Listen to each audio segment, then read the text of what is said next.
kasih karunia-Mu yang senantiasa menyertai kami satu persatu dalam keseluruhan hidup kami. Bapa, terima kasih karena pada pagi hari ini kami Engkau perkenankan untuk berkumpul secara virtual bersama dengan dokter dan juga tim Sebamed. Semoga seminar pada hari ini dapat berjalan dengan baik dan semoga Engkau berikan kami kesehatan dan hati yang terbuka untuk mengikuti acara ini sejak awal hingga akhir dengan baik. Doa ini ya Tuhan kami sampaikan kepadamu dengan perantaraan Yesus Kristus Tuhan dan Juru Selamat kami. Amin. Dalam nama Bapa dan Putra dan Roh Kudus. Amin. Baik, Miss Florentina. Baik, selanjutnya adalah sambutan dari Miss Maria Serevia selaku Koordinator SMP Bunda Mulia kelas bilingual. Silakan Miss Maria. Baik, terima kasih Miss Nungki atas waktu yang diberikan kepada saya. Selamat pagi dan selamat bertemu secara virtual. Yang terhormat Ibu Dr. Ida Gunawan dan Ibu Dini serta tim Sebamed dan Bapak Ibu guru pendamping dan juga yang terkasih anak-anak siswa kelas 7 sampai dengan kelas 9 SMP kelas bilingual. Puji syukur kita haturkan pada Bapa di surga karena sampai tahun ini di tahun baru di tahun 2022 kita masih diberikan kesempatan untuk menikmati hidup, diberikan kesehatan jasmani dan rohani, masih diizinkan untuk bangun pagi, mempunyai nafas ya dan kehidupan yang baru ya setiap harinya, sehingga saat ini kembali kita berkumpul secara virtual dan untuk mendengarkan ya penjelasan dari Dr. Ida Gunawan dan juga tim Sebamed tentang gizi. Nah, gizi ini penting ya anak-anak ya. Kalian tahu kan dari kecil kalian sudah diberikan makanan yang bergizi. Nah, gizi ini apa? Nanti kita akan mendengarkan dari Ibu Dr. Ida ya. Nah, yang perlu kalian perhatikan di sini bahwa gizi ini penting bukan hanya dari kalian bayi, ya.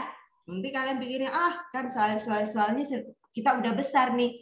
Gizi itu hanya untuk anak kecil, adik saya yang masih bayi, yang masih balita, tidak. Tetapi sampai kita tua pun seperti umurnya Miss Maria ini pun juga masih perlu, ya. Dimulai dari asupan makanan dari pagi hari setelah kita bangun pagi. Nah, pentingnya untuk sarapan. Nah, ini mungkin Dokter Ida biar tahu nih anak-anak kita ini hampir seluruhnya itu malas sekali untuk memulai sarapan. Ya, makan pagi. Nah, anak-anak penting ya makan pagi supaya apa? Supaya bisa berkonsentrasi, apalagi sekarang ini kita akan mulai PTM ya 100%. Nah, jadi anak-anak sudah harus kembali ke sekolah. Jadi yang pertama kali yang harus kalian lakukan adalah makan pagi dengan makanan bergizi. Kalau bisa dia ditambah minum susu ya. Lalu kemudian atur pola makannya juga, siang hari makan makanan bergizi. Jangan lupa makan pakai sayur. Jangan hanya lauknya yang goreng-gorengan saja, seperti itu ya. Lalu kemudian istirahat. Nah, pulang sekolah ya, istirahat. Jangan HP lagi yang dipegang. Karena udah capek matanya, udah capek pikirannya ya. Menerima pelajaran dari Bapak Ibu guru, mungkin juga karena misalnya masih sistem blended learning, anak-anak udah lelah melihat laptop, ya, melihat HP. Nah, setelah pelajaran selesai, itu matanya diistirahatkan.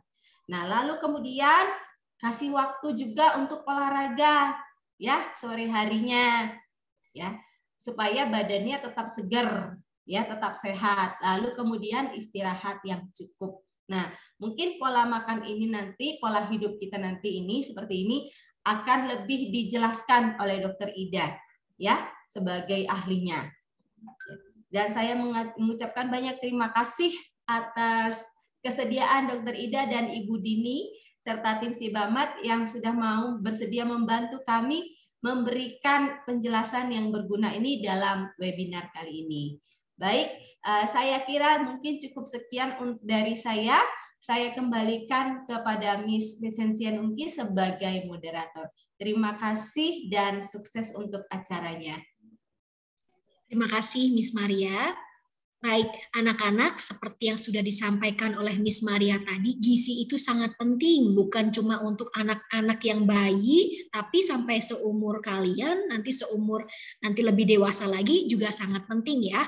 Oleh karena itu, acara hari ini sangat-sangat menarik dan sangat-sangat bermanfaat untuk kita semua. Jadi bukan cuma untuk kalian, buat kita semua. Oke, kemudian selanjutnya anak-anak, kita akan mendengarkan bersama penjelasan dari Ibu Dini, perwakilan dari Sebamed, yang nantinya akan ada penjelasan menarik juga, karena seperti yang tadi Miss Nugi sampaikan, di pamflet online juga akan ada hadiah 1 juta, senilai 1 juta untuk 3 orang pemenang. Jadi tetap dengarkan semuanya dari awal sampai akhir, jangan ada yang left. Kemudian Miss Nugi ingatkan untuk menyalakan kamera juga ya, supaya nanti kalau kalian menanggapi, kita bisa langsung notice kalau itu kalian. Oke, kepada Ibu Dini, saya persilahkan Bu, silakan. Baik, terima kasih Miss Nungki. Selamat pagi semuanya, salam sejahtera bagi kita semua. Perkenalkan, nama saya Dini Sulistiani, perwakilan dari Sebamed Indonesia. Wah, senang sekali ya bisa bergabung kembali dengan Sekolah Bunda Mulia pada pagi hari ini, yaitu webinar bersama Dr. Ida Gunawan. Baik, pertama-tama saya juga ucapkan terima kasih kepada Miss Maria dan juga Pak Alit serta Bapak Ibu guru semua sehingga kita bisa terjalin kerjasama pada pagi hari ini. Baiklah, nah buat adik-adik semua nih, jadi simak terus ya, nanti ada hampers berupa produk Sebamed senilai 1 juta rupiah untuk 3 orang pemenang. Nah mungkin nanti yang udah dapet dan beruntung produk Sebamed seperti apa ya? Nah, di sini saya akan reminding ya, karena memang sebelumnya kita sudah jelaskan, jadi kita reminding lagi. Nah, terkhusus juga buat adik-adik semua nih yang hari ini lagi jerawatan, nggak usah minder, nggak usah nggak percaya diri, nanti Sebamed siap membantu. Baik, untuk itu saya mau share screen dulu. Baik. Nah, Sebamed pH 5,5. Apa sih? Nah, buat adik-adik yang sebelumnya kita pernah join gabung mungkin udah tahu ya. Nah, bagi yang belum atau yang udah lupa mungkin Sebamed itu apa nih? Di sini saya akan meremending apa itu Sebamed. Sebamed pH 5,5 adalah skincare non kosmetik yang sudah teruji secara klinis dan direkomendasikan oleh dokter di 85 negara. Nah, dokter-dokter yang merekomendasikan pun ada banyak, mulai dari dokter anak, dokter spesialis kulit dan kelamin, dokter internis juga kita ada kerjasamanya, juga dokter kandungan, serta dokter penyakit dalam. Nah, jadi kita sudah bekerja sama dengan dokter-dokter spesialis tersebut memang untuk mengenai permasalahan kulit sensitif dan juga kulit normal. Jadi kalau kulit sensitif memang sudah terjadi permasalahan ya adik-adik semua, tapi kalau untuk kulit normal penting sekali buat menjaga kesehatan. Oke. Nah, bisa dilihat di layar organ tubuh manusia terbesar dan paling kompleks. Nah, mungkin masih ingat ya, apa itu? Yaitu kulit, yang memang luas permukaannya sendiri adalah 2 meter persegi dan berat serta luas penampangnya sendiri berkisar 7-20% dari berat tubuh kita.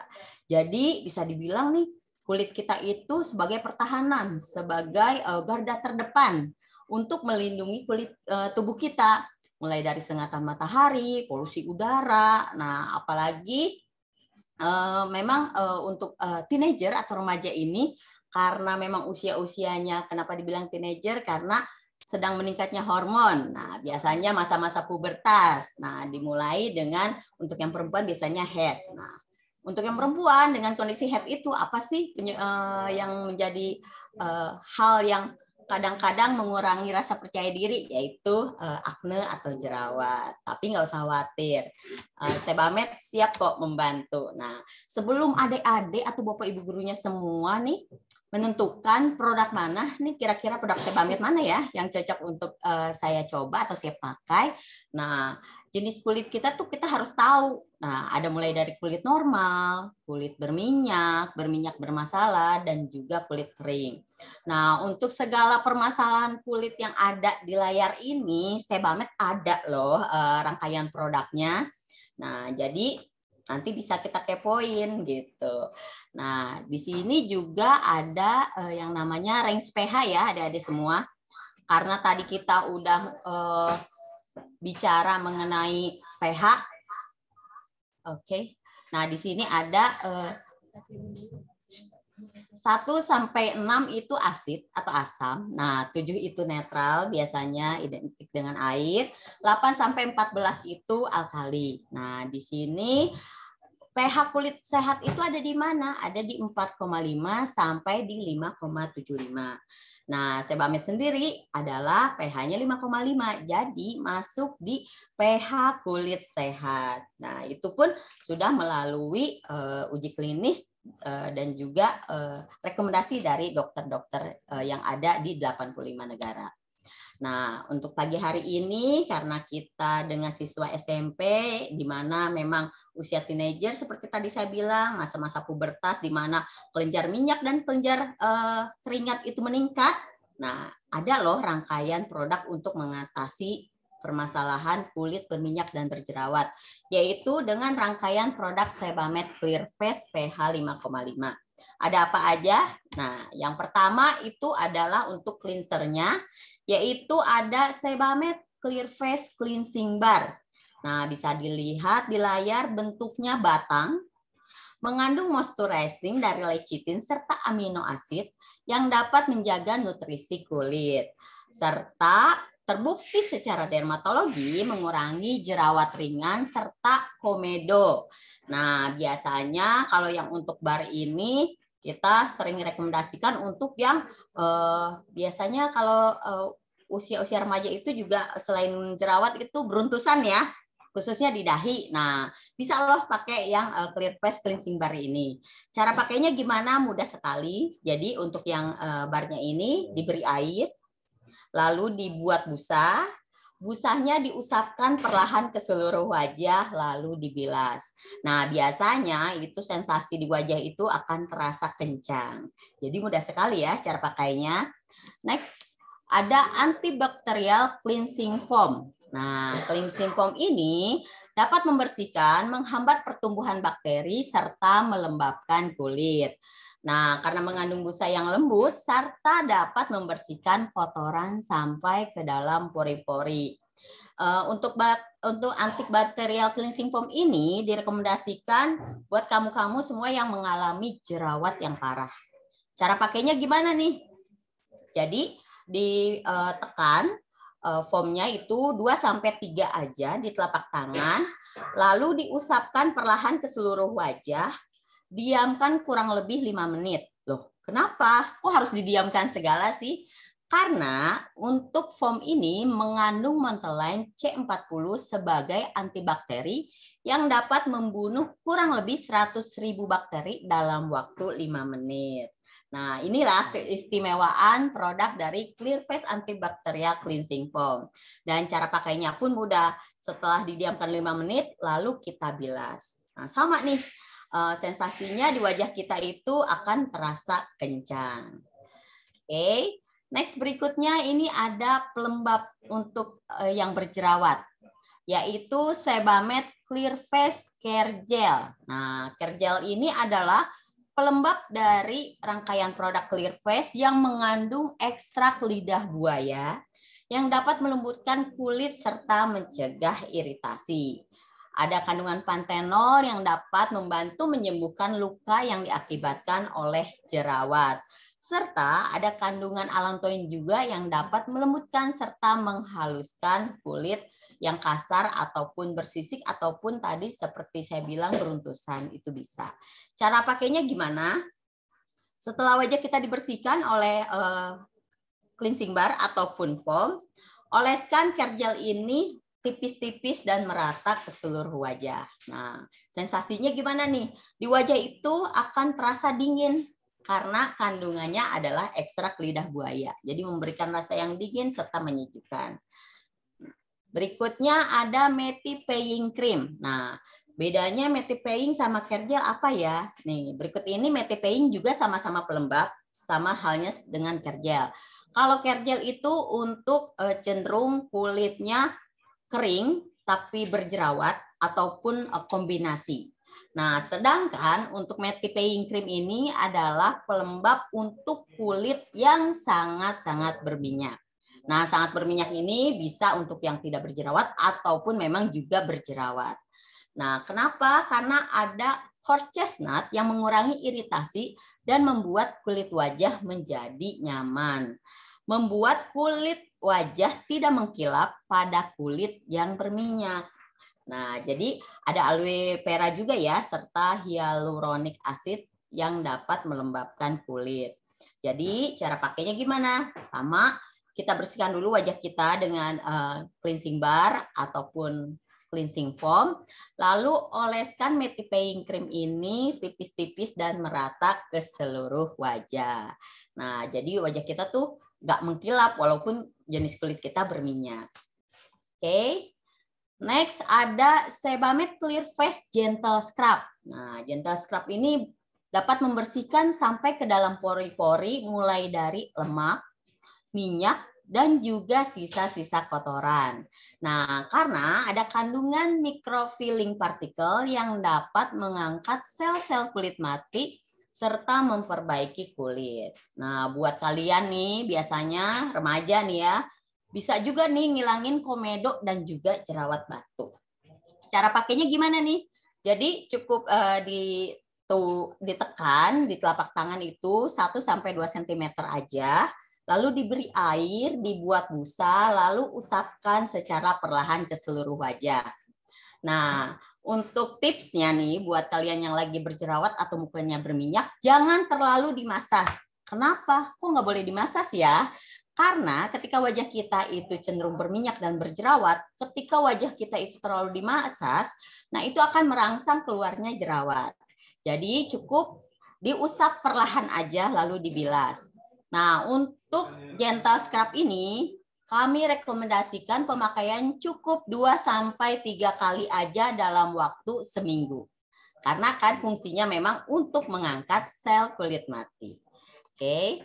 Nah, berikutnya ada anti pimple gel. Nah, anti pimple gel ini kecil mungil, ukurannya cuma 10 ml, tapi memang ini sangat bagus sekali untuk jerawat. Jadi memang fungsinya mengeringkan jerawat tanpa merusak kulit.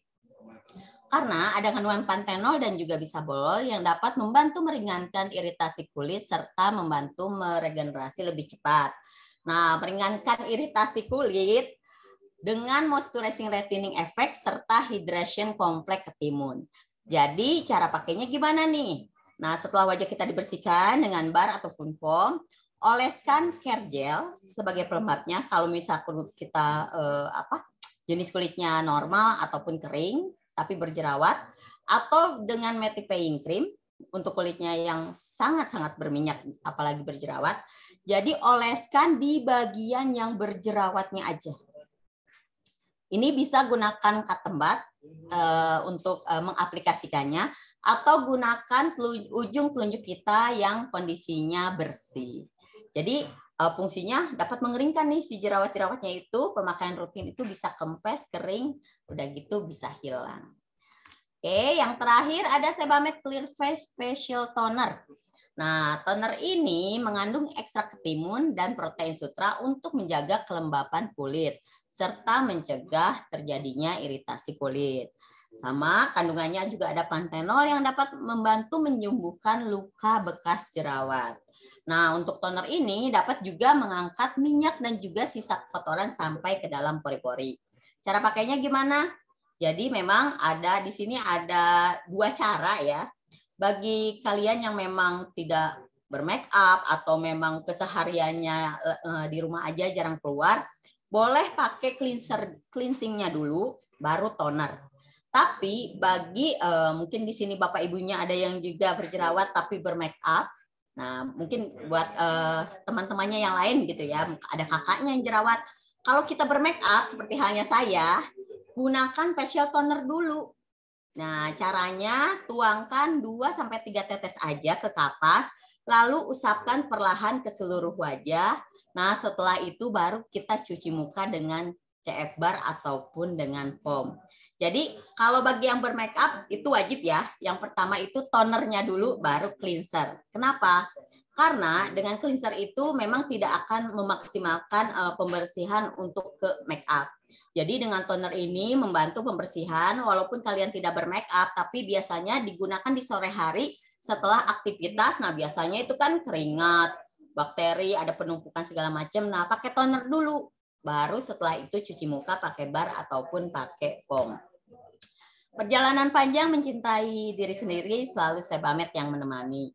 Nah, di layar ini di luar dari produk Clearface ya, ada apa tuh? Jadi Sebamed nih mengeluarkan yang namanya Sebamed Baby Tracker, yaitu aplikasi yang untuk melacak milestone anak. Jadi untuk Bapak Ibu gurunya nih spesial ya, atau adik-adik mungkin yang punya adik masih usia di bawah 5 tahun, boleh nih info ke ayah bundanya atau mami papinya. Sebamed ada loh aplikasi Baby Tracker yang bisa di-download free di Play Store ataupun di App Store. Nah, caranya di sini lengkap dan mudah sekali. Oke, nah bagi teman-teman semuanya nih, karena memang offline juga belum maksimal, walaupun memang sudah ada. Nah, untuk offline sendiri kita ada di Guardian, Century, serta apotek besar kita juga ada. Nah, Sebamed juga ada official store-nya. Ada di mana aja, mulai dari Tokopedia, Shopee Mall, Blibli, dan juga Lazada. Nah, biasanya untuk tanggal cantik selalu ada promo. Mulai dari kemarin, tanggal 1 bulan 1, nah besok tanggal 2 bulan 2 biasanya ada. Nah, untuk tahu info mengenai promo Sebamed, bisa cek di mana? Follow aja sebamed.id atau sebamedbaby.id untuk mengetahui ada promo apa aja nih yang bisa teman-teman atau Bapak Ibu guru semuanya dapatkan. Baiklah, nah sebelum saya menutup presentasi saya pagi hari ini, saya akan memberikan 20 orang pertama yang foto selfie wajahnya lagi jerawatan. Jadi buat yang berjerawat gak usah kecil hati. Nah, Sebamed mau bagi-bagi produk yaitu foam 50 ml untuk 20 orang yang mengirimkan foto beserta data dirinya. Nanti dikirimkan kemana akan ada di kolom chat ya. Nomornya itu nomor WA admin kami. Baiklah, itu aja yang bisa saya sampaikan. Terima kasih banyak. Waktu dan tempat saya kembalikan kepada Miss Nungki. Baik, terima kasih banyak Ibu Dini atas penjelasan dan juga pengenalan produk-produk dari Sebamed. Baik, tadi dari awal kita sudah membahas gizi seimbang itu penting, kemudian olahraga yang cukup itu penting. Nah, tentu saja gizi seimbang, olahraga yang cukup itu juga akan mendukung kesehatan kulit. Nah, tapi bukan cukup di situ saja, perawatan kulit yang tepat juga sangat penting. Contohnya salah satu produknya adalah Sebamed ini. Oke, berbicara soal Sebamed, dari dulu maksudnya SMP Bunda Mulia kelas bilingual sudah lama bekerja sama dengan Sebamed ya Bu Dini ya. Dimulai dari kegiatan yoga, ya kan Bu, kemudian Sebamed juga bagi-bagi produk ke anak-anak dan juga guru. Kebetulan kalau boleh saya sharing sedikit, saya pertama kali coba produk Sebamed itu dari hadiah itu kegiatan yoga yang dititipkan ke Pak Alit. Kemudian saya ini kalau boleh saya cerita sedikit, saya itu punya yang namanya kondisi autoimun di kulit Ibu yang bikin ruam-ruam merah. Nah, kalau saya boleh sharing ke Bapak Ibu semua dan anak-anak, dengan memakai produk Sebamed ini, kondisi kulit saya jadi lebih baik. Jadi saya mau berterima kasih kepada Sebamed dan juga saya mau sharing di sini. Oke, itu saja. Kemudian anak-anak semua, ini yang kalian sudah tunggu-tunggu ya, penjelasan dari Dr. Ida Gunawan. Tapi sebelum masuk ke penjelasan intinya, izinkan Miss Nungki untuk membacakan CV dari Dr. Ida Gunawan. Sebentar. Miss Nugi akan, apakah perlu untuk share screen, Bapak Ibu hostnya? Tidak perlu ya? Atau saya bacakan saja ya? Oke, baik.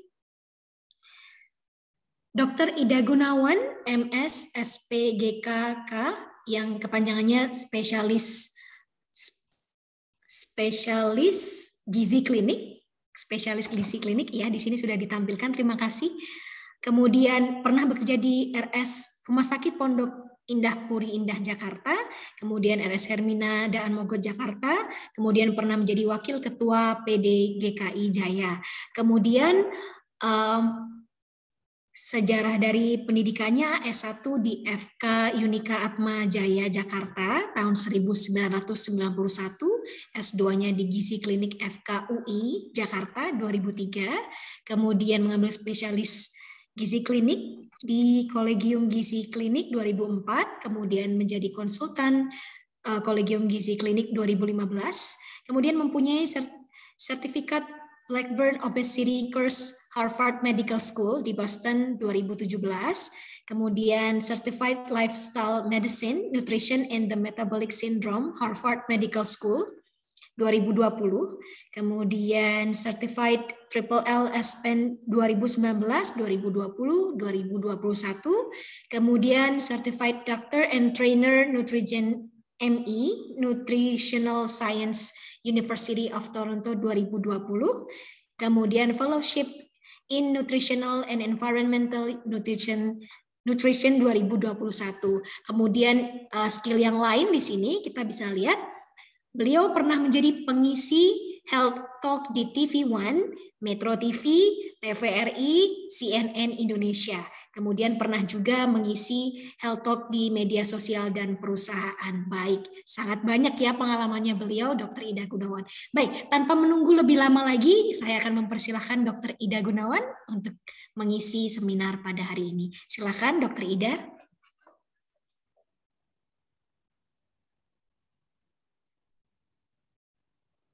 Ya, oke, saya tadi unmute. Oke, terima kasih Miss. Saya coba lihat dulu ini kenapa pada ya.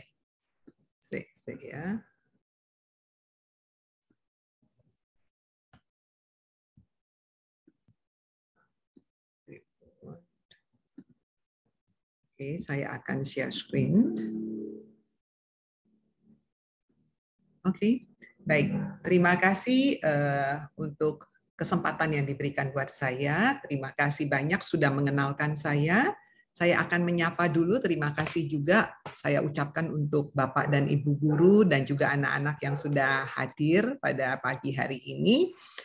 Kita hari ini akan sama-sama bicara mengenai healthy diet sebetulnya ya untuk teenager itu seperti apa, dan saya akan menyinggung mengenai minimnya mobilitas sehingga anak-anak menjadi overnutrition. Jadi kita akan cerita seperti itu karena ini semuanya ada linknya. Nah, sebelumnya mungkin nanti banyak sekali pertanyaan, monggo aja dituliskan. Kalau anak-anak nanti ada pertanyaan yang pribadi, privacy sekali, tidak mau di-share dan sebagainya, anak-anak nanti bisa follow Instagram saya, ya. Jadi nanti bisa DM saya.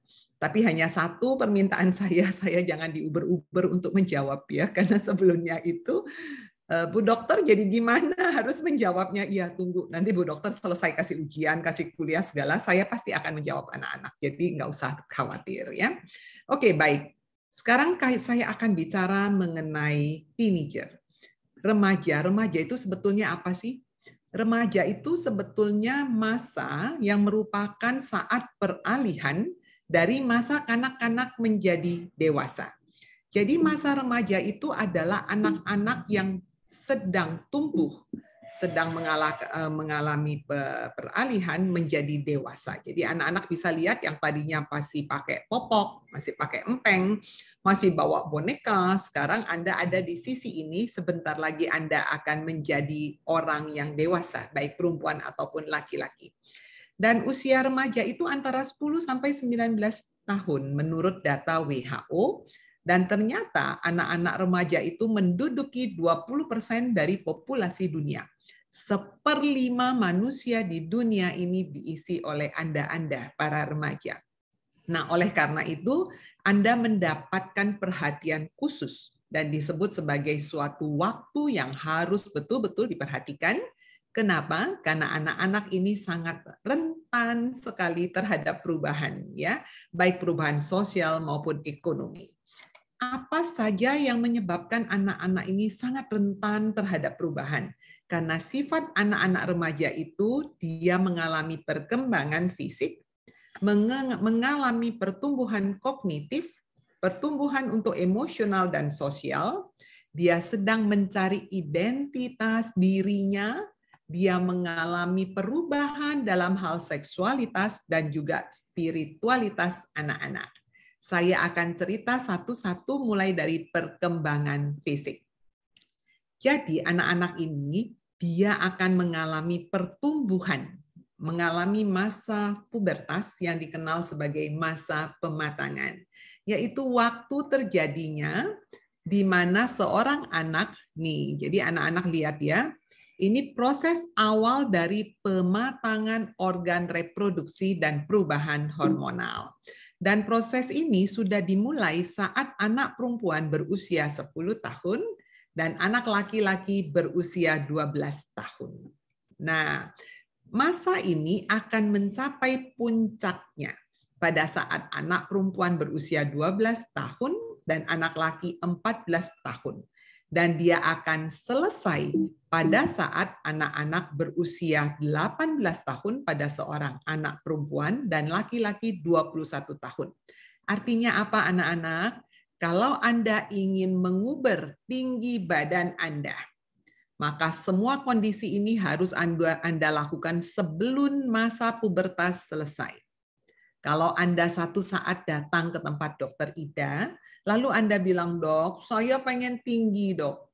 Bagaimana caranya? Padahal usia Anda sudah usia 19 tahun untuk anak perempuan. Maka masa itu sudah selesai. Jadi Anda jangan tanya lagi ke dokter Ida, dok bagaimana caranya supaya saya bisa tinggi padahal umur Anda sudah 20 tahun untuk anak perempuan. Demikian juga anak laki. Jangan ke tempat saya begitu Anda udah umur 23 tahun. Karena Anda sudah mau punya pacar atau pacarnya lebih tinggi, so Anda minder, maka Anda ke tempat saya umur 23 atau 24 tahun. Tidak ada yang bisa dilakukan karena masa pertumbuhan Anda sudah selesai, ya. Jadi jangan kemakan iklan di mana Anda disuruh tarik tulang panjangnya sambil tiduran, dipasangin apa segala alat di kaki, di leher ditarik, dan itu sangat berbahaya. Kenapa? Bisa terjadi jepitan saraf. Ya, dan itu akan menyebabkan banyak sekali kelainan saraf bahkan kelumpuhan. Oleh karena itu jangan lakukan itu. Kalau anak-anak ingin tinggi, lakukan sekarang ya. Itu adalah waktu yang paling tepat. Nah, pastinya karena Anda masuk di fase-fase pubertas ini, Anda mengalami perubahan fisik, baik tinggi maupun berat badan. Nah, kita sama-sama belajar. Faktor apa yang mempengaruhi tinggi dan berat badan anak-anak ya? Nah, faktornya satu genetik, artinya keturunan. Kalau ibu dan ayahnya tingginya cuma 150, anak-anak jangan membayangkan Anda mau tingginya 2 meter. Ya nggak mungkin, mission impossible. Jadi yang bisa Anda lakukan, nanti banyak sekali faktor yang mempengaruhi. Anda bisa hitung anak-anak. Faktor genetik atau faktor turunan, ini Anda hitung dulu. Masing-masing ambil kalkulator, Anda hitung. Yang dikenal sebagai tinggi potensi genetik. Kalau Anda seorang anak laki-laki, Anda menggunakan tinggi badan ibu. Jadi contohnya, anak saya anak laki. Anak saya sekarang udah umur 26 tahun dan dia sekarang lagi sekolah untuk dokter spesialis bedah ya.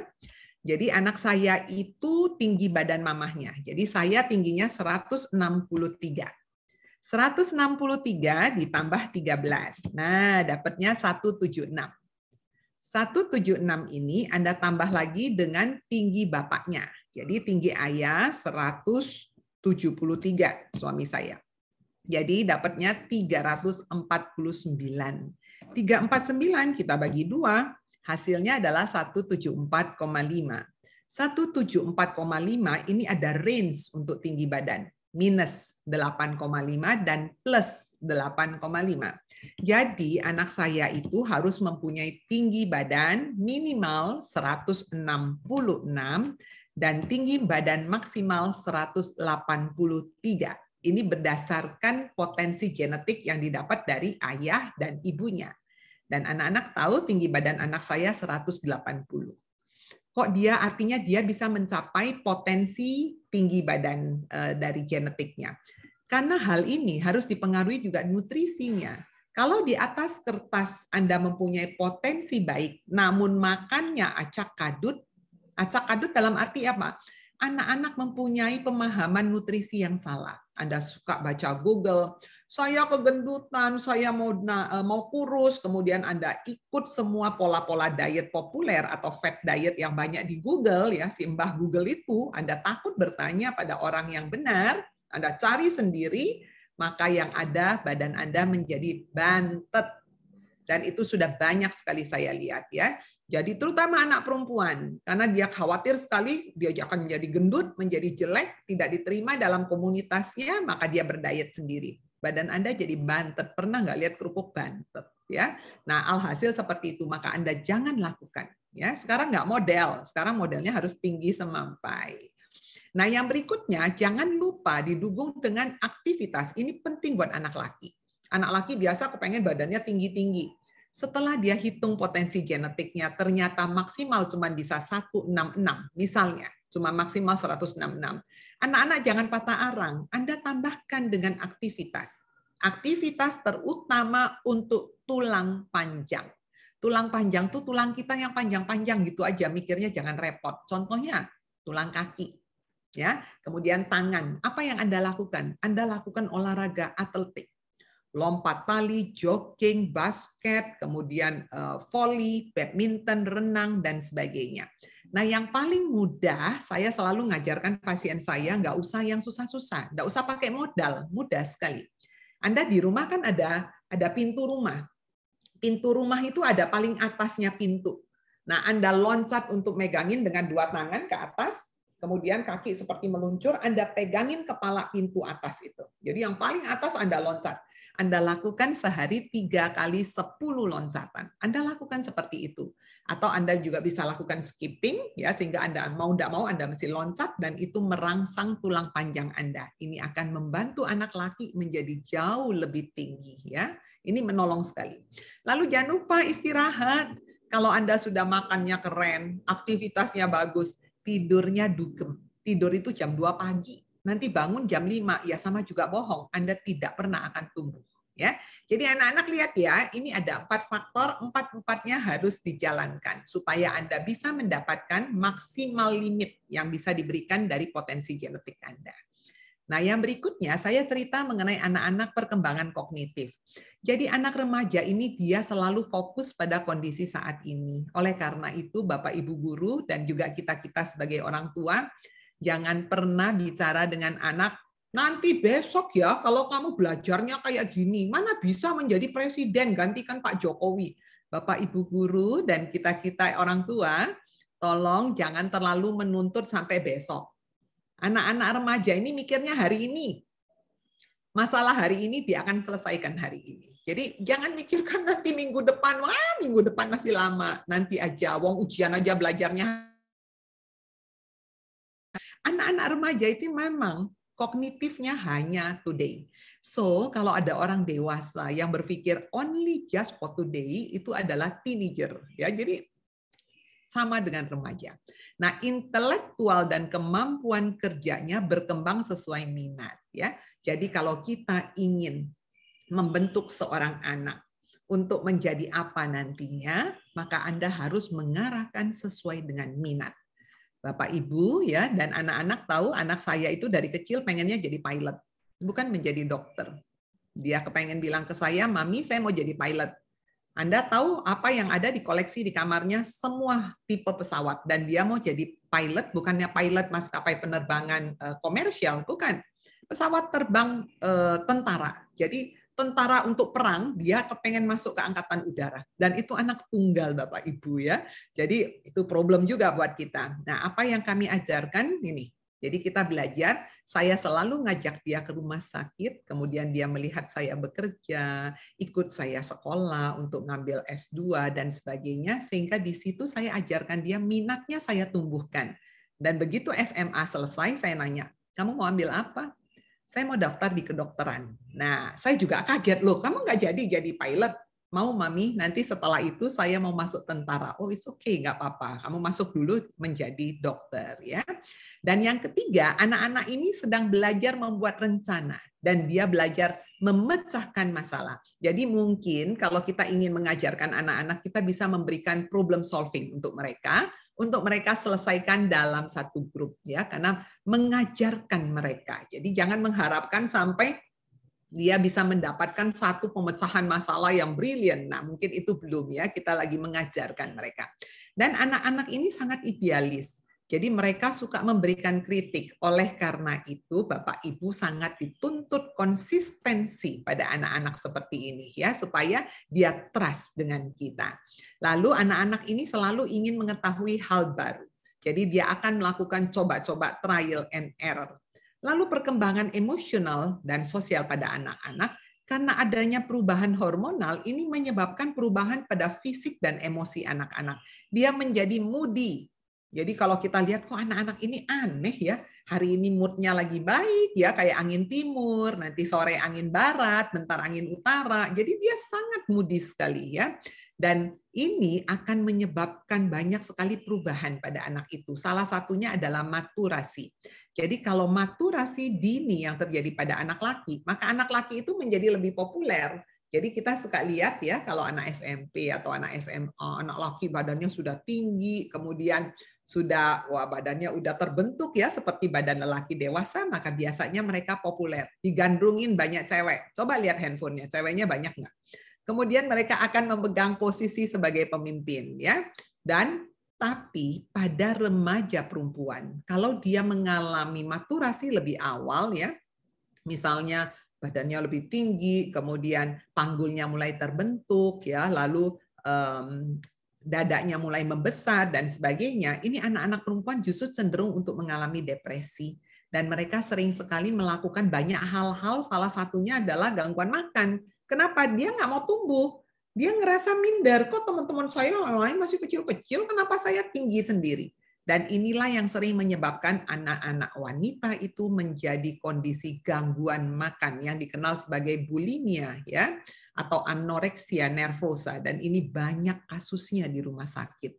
Saya punya banyak sekali pasien anak perempuan dan dari sekolah Katolik lagi, anak SMP, ya. Anak ini tadinya ranking 4 di sekolahnya. Karena dia ada dalam peer group-nya itu badannya seperti Cinderella. Jadi mereka punya image, ya, mereka ingin membentuk badannya kayak Cinderella. Anak-anak tahu enggak Cinderella badannya kayak apa? Kayak Barbie itu loh. Jadi pinggangnya cuma sejengkal. Dia mau pinggangnya sejengkal. Coba Anda pikir, pinggang sejengkal. Sejengkal ini 20 cm loh. Kalau dibikin lingkaran mungkin 40 cm. Jadi dia tidak mau makan sampai akhirnya jantungnya berair. Ya, dia terjadi perikarditis dan dirawatlah di rumah sakit. Ya, jadi hal-hal seperti ini harus ditekankan pada anak-anak. Anak-anak mesti lihat, ya, jangan melakukan hal yang konyol. Kemudian anak-anak sering sekali nggak mau sarapan. Tadi sudah disebutkan oleh gurunya dan ini benar, ya. Jadi mereka nggak mau makan karena dia pikir kalau dia nggak makan badannya langsing. Padahal salah. Nanti saya kasih tahu caranya bagaimana supaya badan Anda langsing, ya. Kemudian dia diet sendiri ala-ala mereka, ala Mbah Google, ya. Kemudian makannya nggak teratur. Sengaja makan yang cabai-cabai pedas-pedas supaya sering BAB. Karena kalau dia pikir kalau dia BAB berat badannya turun, yang ada ginjalnya rusak nanti, ya. Kemudian anak-anak juga sering sekali kurang tidur dan cenderung mengalami stres karena beban sekolah serta bullying, ya. Jadi saya harapkan sekolah-sekolah Katolik tidak boleh ada ini, ya. Bullying tidak boleh terjadi, ya. Nah, sekarang bagaimana pada waktu dia membentuk identitas? Anak-anak usia remaja ini dia lagi mencari, saya mau menjadi seperti siapa? Oleh karena itu, dia akan coba mengeker-ngeker orang-orang di sebelahnya, orang-orang di sekitarnya. Tidak selalu orang tua akan dijadi sebagai pattern-nya mereka. Ya, jadi kadang-kadang orang tua tidak mengenal, ini anak kayak siapa ya sifatnya, kok aneh banget. Karena dia tidak mengambil identitas diri Anda. Jadi dia akan mengambil orang sekitarnya yang menurut dia bisa dijadikan panutan. Nah, cenderung sekali anak-anak ini menunjukkan justice orientation. Jadi dia akan coba ya, dia akan selalu, saya nggak suka deh sama si A, saya nggak suka sama ibu A atau ibu B. Loh kenapa? Nah, dia akan peka sekali terhadap inkonsistensi ucapan dan perbuatan orang dewasa. Jadi Bapak Ibu harus ingat juga ya bagaimana cara kita mendekati anak-anak mengingat sifatnya yang seperti itu.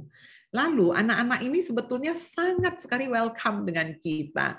Dia akan membangun keakraban dengan kita berdasarkan kejujuran, keterbukaan, kepercayaan, dan saling menjaga. Jadi trust-nya dia itu harus kita pegang. Kalau misalnya rahasia tidak diomongkan, jangan diomongkan, diam ya. Kadang-kadang kalau saya bicara dengan mahasiswa saya di UI adalah dosen yang termuda waktu dulu ya. Sekarang kita sudah punya dosen-dosen baru karena kita sudah mesti pensiun. Jadi saya termasuk dosen termuda. Anda tahu mahasiswa saya itu selalu ngomong ke saya. Padahal Dokter Ida termasuk orang yang cukup galak, tapi mereka ngomong ya. Kenapa? Karena trust. Jadi kalau dia ngomong, misalnya dia ngomong ke saya, Dok, saya nggak suka deh sama Dokter A ini. Loh, kamu kenapa nggak suka? Saya selalu nanya gitu. Soalnya Dok, dia tuh kalau ngomong dadadadadadad. Nah, biasa saya suka iseng, tak sampein loh. Nah, terus dia ketawa, haha, Dokter Ida nggak mungkin ya. Jadi Anda mesti trust banget, dan ini yang biasanya menjadi dasar kepercayaan anak-anak ke kita. Jadi kita harus berani pegang kepercayaan. Bapak Ibu tahu, saya punya satu pasien ya yang tidak pernah mau cerita dengan orang tuanya.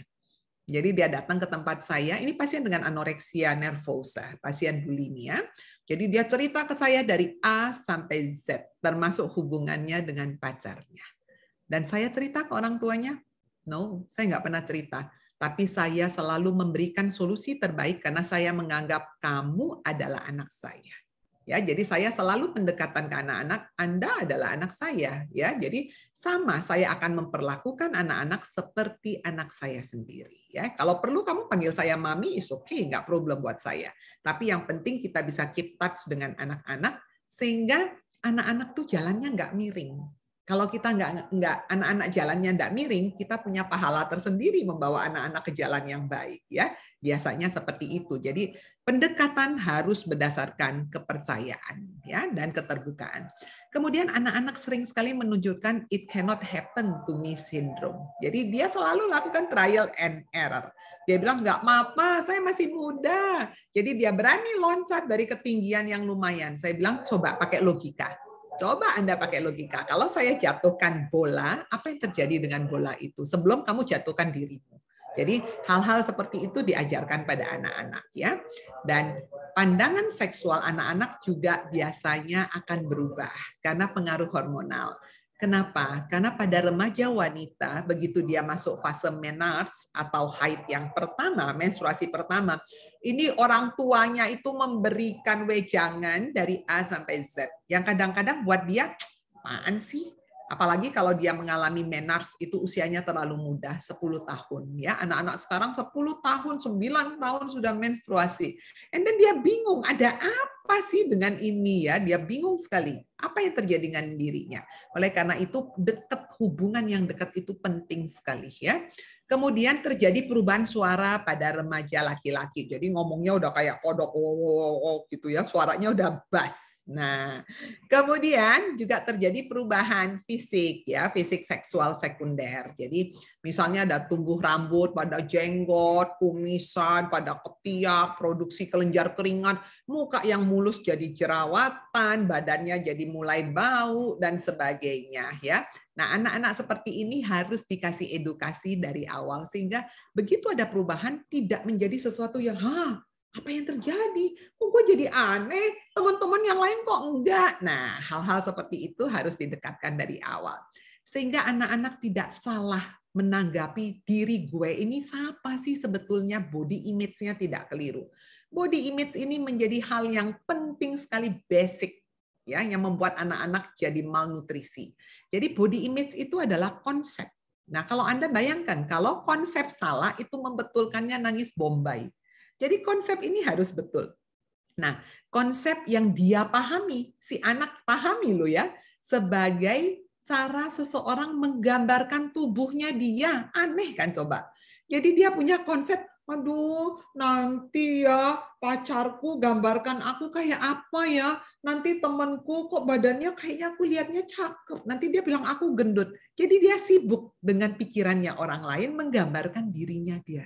Ya, oleh karena itu kita harus betul-betul menekankan pada anak-anak. Nah ini sekalian saya jelaskan pada anak-anak. Anak-anak mesti tahu konsep itu ada dua. Ada yang positif dan negatif. Saya minta anak-anak harus semua punya konsep yang positif. Kenapa? Karena kalau Anda konsep positif, Anda akan bangga. Dan Anda memberikan penghargaan pada tubuh Anda. Anda jaga kesehatan dan Anda percaya diri. Ibu Ida kasih cerita ya, saya kasih tahu. Saya punya 2 adik. Saya 4 saudara. Saya anak paling besar, nomor 2 adalah adik saya cewek, 3, 4 cowok. Di rumah saya ingat, pada waktu kecil, tante saya, mama enggak. Saya adalah anak kesayangan papa saya. Kalau mama sayang sama adik saya nomor 2. Jadi di rumah itu, saya punya tante, adiknya mama, dia selalu ngomong gitu. Dia selalu ngomong ke saya gini, kamu jelek. Adik saya memang cantik. Adik saya cantik sekali. Matanya bulat, hidungnya mancung, mulutnya kecil ya, tapi badannya gendut, agak gemuk ya. Kalau saya badannya memang kurus, tapi mukanya beda jauh dengan adik saya. Mukanya tidak sama. Adik saya seperti mama dan itu. Pada anak-anak, kalau kita lakukan seperti itu, pasti dia akan minder. Tapi anak-anak tahu nggak, Dokter Ida minder nggak? Enggak. Lah buktinya hari ini jadi dokter. Apa yang saya lakukan? Hari ini Dokter Ida percaya diri, it's okay, nggak ada problem. Ada satu orang di samping saya, yaitu kakek saya. Kakek saya selalu ngomong gini, dia sayang sekali sama saya. Makanya begitu dia dia meninggal, itu sangat membuat saya cukup bergoyang ya. Dan saya hari ini menjadi dokter karena beliau. Jadi cita-citanya Dokter Ida bukan dokter, cita-citanya saya menjadi guru. Saya suka sekali mengajar, makanya saya jadi dokter dan saya jadi dosen. Karena saya mau menjadi guru. Saya bukan mau jadi dokter, jadi guru. Tapi kakek saya bilang, jangan jadi guru. Coba orang zaman dulu ya, tahun 70-an.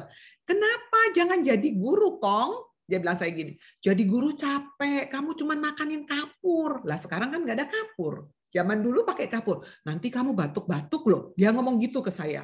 Mending jadi dokter. Kalau jadi dokter cuma cuk, cuk, cuk, cuk. Kamu dapat 1 benggol. Ya, orang zaman dulu seperti itu. Jadi kakek saya ngomong gini, manusia tidak penting cantik. Coba ya anak-anak dengar ya, manusia tidak penting cantik. Manusia yang penting adalah pintar dan cantik secara batin. Itu yang kakek saya ajarkan. So saya nanya anak kecil, apa ya yang dimaksud dengan cantik secara batin dan pintar? Kamu harus tahu, yang namanya kecantikan itu bisa hilang dengan bertambahnya usia Anda. Kecantikan itu bisa dibikin, ya, bisa dimodifikasi, bisa nanti kalau kamu besar, kamu sudah menjadi dokter, kamu punya uang banyak, kamu bisa permak semua mukamu seperti bintang film yang katanya cantik. Itu yang dikasih tahu sama kakek saya. Tapi kalau pintar itu harus dirimu sendiri yang membangun. Dan pintar tidak bisa dicolong orang. Ya, nggak mungkin ada orang yang mengorek kepintaran kamu, nggak ada. Jadi pintar itu dirimu sendiri yang membangun. Jadi anak-anak ingat ya, jangan pernah minder. Nah, oleh karena itulah dari kecil saya selalu belajar dan selalu ranking di sekolah. Ya, sampai sekarang pun saya terus belajar karena itu tertanam dalam otak saya. Manusia yang penting harus pintar dan cantik secara batin. Ya, jadi itu yang saya ajarkan pada anak saya juga. Menurut saya itu hal yang positif. Jadi Anda jelek kan kata dia. Menurut gue tetap cantik kok. Ya, buktinya anak gue bilang gue cantik. Suami saya bilang saya cantik. Jadi nggak ada urusan. Pendapat orang, semua orang boleh bilang saya sukanya warna hijau. It's okay for you, nggak ada problem. Tapi saya suka merah. Ya, jadi pendapat orang boleh aja. Nah, anak-anak harus mempunyai konsep seperti itu. Jangan punya konsep yang negatif. Kalau Anda punya konsep body image negatif, maka Anda menjadi gampang cemas. Anda nggak pede, ya. Anda malu dengan bentuk tubuh Anda dan Anda depresi. Hal inilah tempat masuknya hal-hal negatif dalam tubuh Anda. Saya ingin anak-anak Katolik semua harus bisa seperti ini, punya konsep yang positif, ya. Nah, ini adalah contoh body image yang salah. Ini adalah badannya anak ini. Badannya udah segede biting, udah kurus. Begitu dia ngaca, dia melihat di kaca badannya segede gaban. Makanya dia nangis anak-anak. Makanya dia bilang, kenapa badan saya jadi gendut? Saya nggak mau makan. Yang dia lakukan adalah dia tidak makan berhari-hari. Yang dikenal sebagai anoreksia nervosa. Atau dia makan, tapi kemudian dia masuk kamar mandi, dan dia korek mulutnya, lalu dia muntahkan semua makanannya. Yang dikenal sebagai bulimia. Nah, kondisi ini akan membawa gangguan kesehatan anak-anak dan gangguan jiwa. Makanya anak-anak seperti ini akan menyebabkan dia bingung. Dia akan mabok. Kenapa ya? Anda tahu yang saya cerita, anak Katolik itu ya, anak yang sekolah di sekolah Katolik itu, yang sampai dirawat karena jantungnya berair, perikarditis, itu tahu enggak? Dia bilang ke saya apa? Dokter, kata pacar saya, pacar, coba. Jadi orang lain loh yang ngomong, bukan suami loh. Pacar itu mah bisa putus kapan-kapan, kayak layangan putus yang tayangan apa ini sekarang sinetron layangan putus apa-apa yang putus ya, saya nggak tahu, saya sendiri nggak pernah nonton, cuma dengerin pasien pada saya kesel dok sama suaminya. Kenapa saya nanya? Ya jadi itu aktingnya jago sampai orang-orang bisa terbawa ya. Jadi itu dia merasa pacarnya itu bilang kalau dia kegendutan. Loh terus karena saya gendut, dia bilang gini, kamu gendut, kamu makannya banyak. Saya nggak mau deh sama kamu. Terus kamu gimana? Saya kurusin lah dok badan saya. Saya kan takut ditinggal pacarmu. La ilallah illallah. Saya bilang, hei manusia. Kalau pacaran dia sudah menilai kamu seperti itu, tinggalin. Masukin ke tong sampah. Ya, nek aku loh ya, masukin tong sampah. Nggak usah khawatir. Orang seperti itu tidak pantas untuk menjadi pendamping anak-anak. Ya, ingat itu ya. Jadi jangan kalau baru pacaran aja udah banyak sekali justifikasinya. Anda kegemukan, Anda jelek, suruh dia tukar tambah aja di pasar banyak yang jualan gitu ya. Anak-anak harus ingat itu. Saya mengajarkan anak-anak harus punya prinsip. Tujuannya apa? Supaya Anda bisa terus melangkah ke depan. Di depan banyak sekali hal-hal yang belum Anda lihat. Dan itu memberikan efek yang baik untuk anak-anak. Jadi kalau ada pacar ngomong dari A sampai Z, lupakan, masukin tong sampah ya. Banyak tong sampah masukin aja, lupakan aja.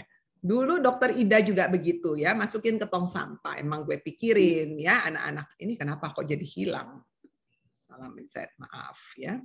Nah, sekarang kalau anak-anaknya sampai bingung, Anda karena dikatakan seperti itu dan Anda bingung, maka kondisi bingung itu akan membuat Anda menarik diri.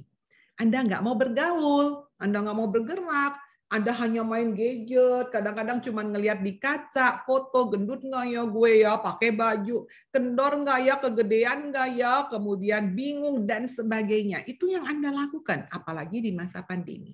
Anda makin tidak pernah ketemu orang. Anda cuma diam di rumah. Kondisi ini lama-lama bisa membawa Anda seperti itu, anak-anak. Anda menemukan kebahagiaan dengan cara makan, minum, dengar musik, males-malesan, cari Mbah Google ngomong apa, bukannya cari YouTube Dokter Ida, malah cari Mbah Google. Ya.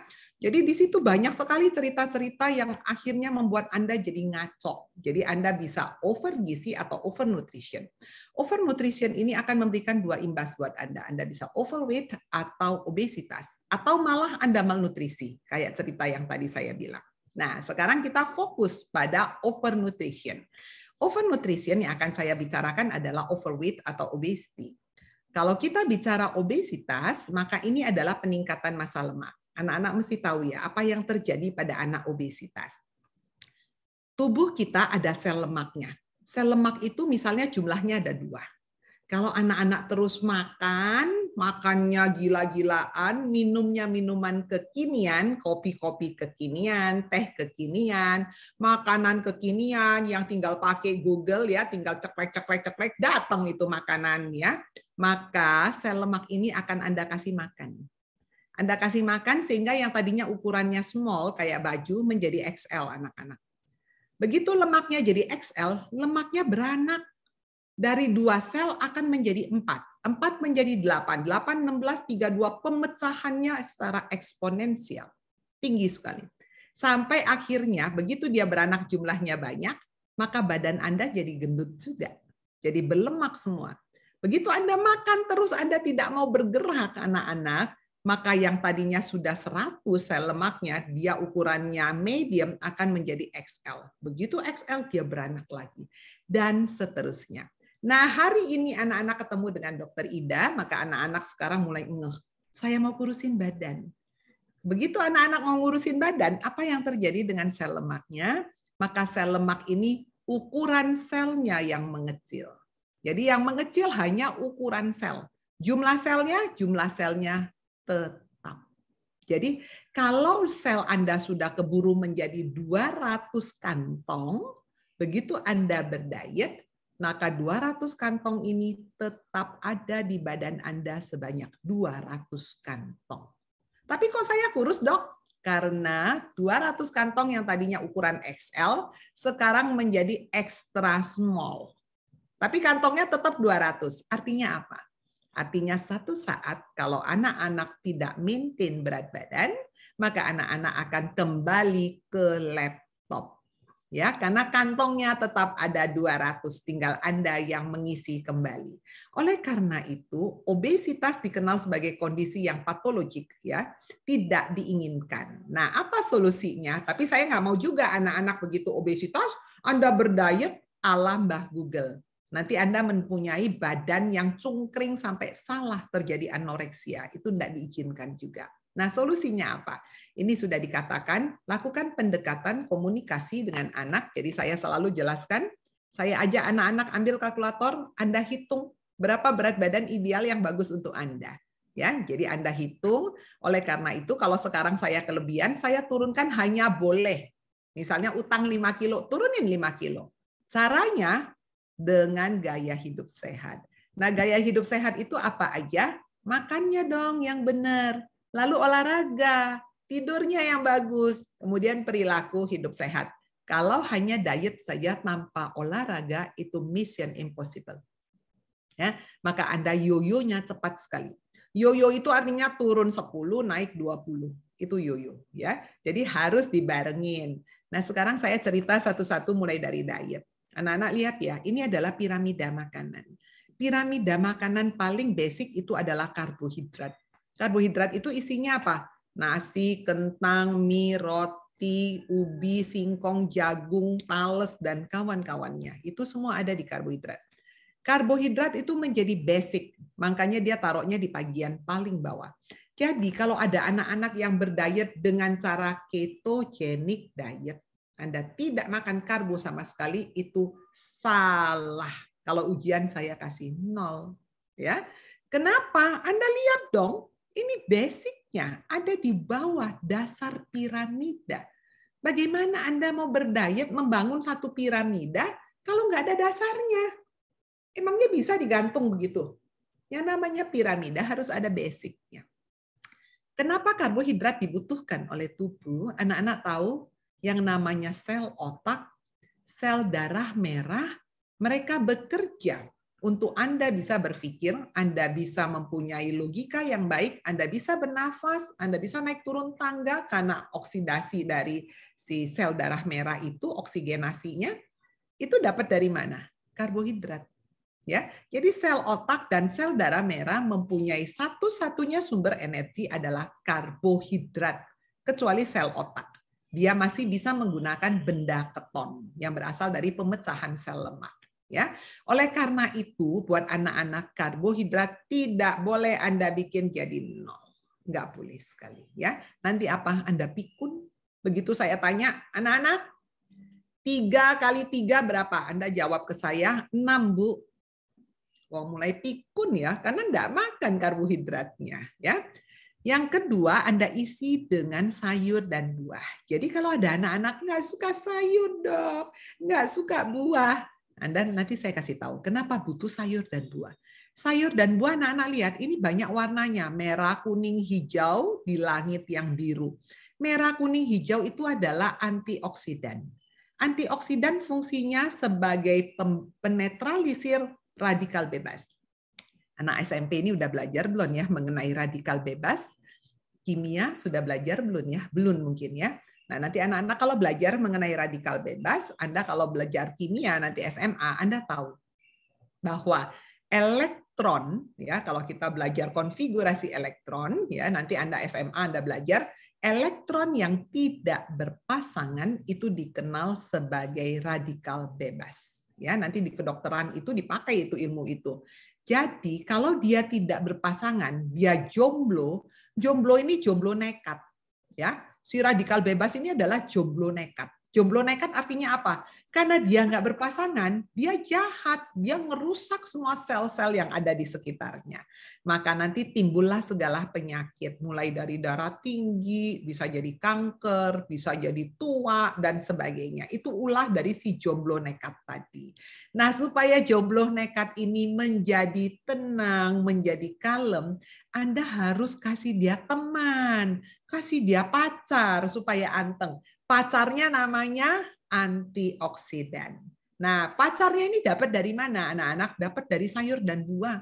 Dr. Ida nggak minta yang aneh-aneh, makan sayur dan buah. Kalau saya minta Anda makan sayur dan buah, jangan semuanya di jus, di blender. Anak-anak punya gigi nggak?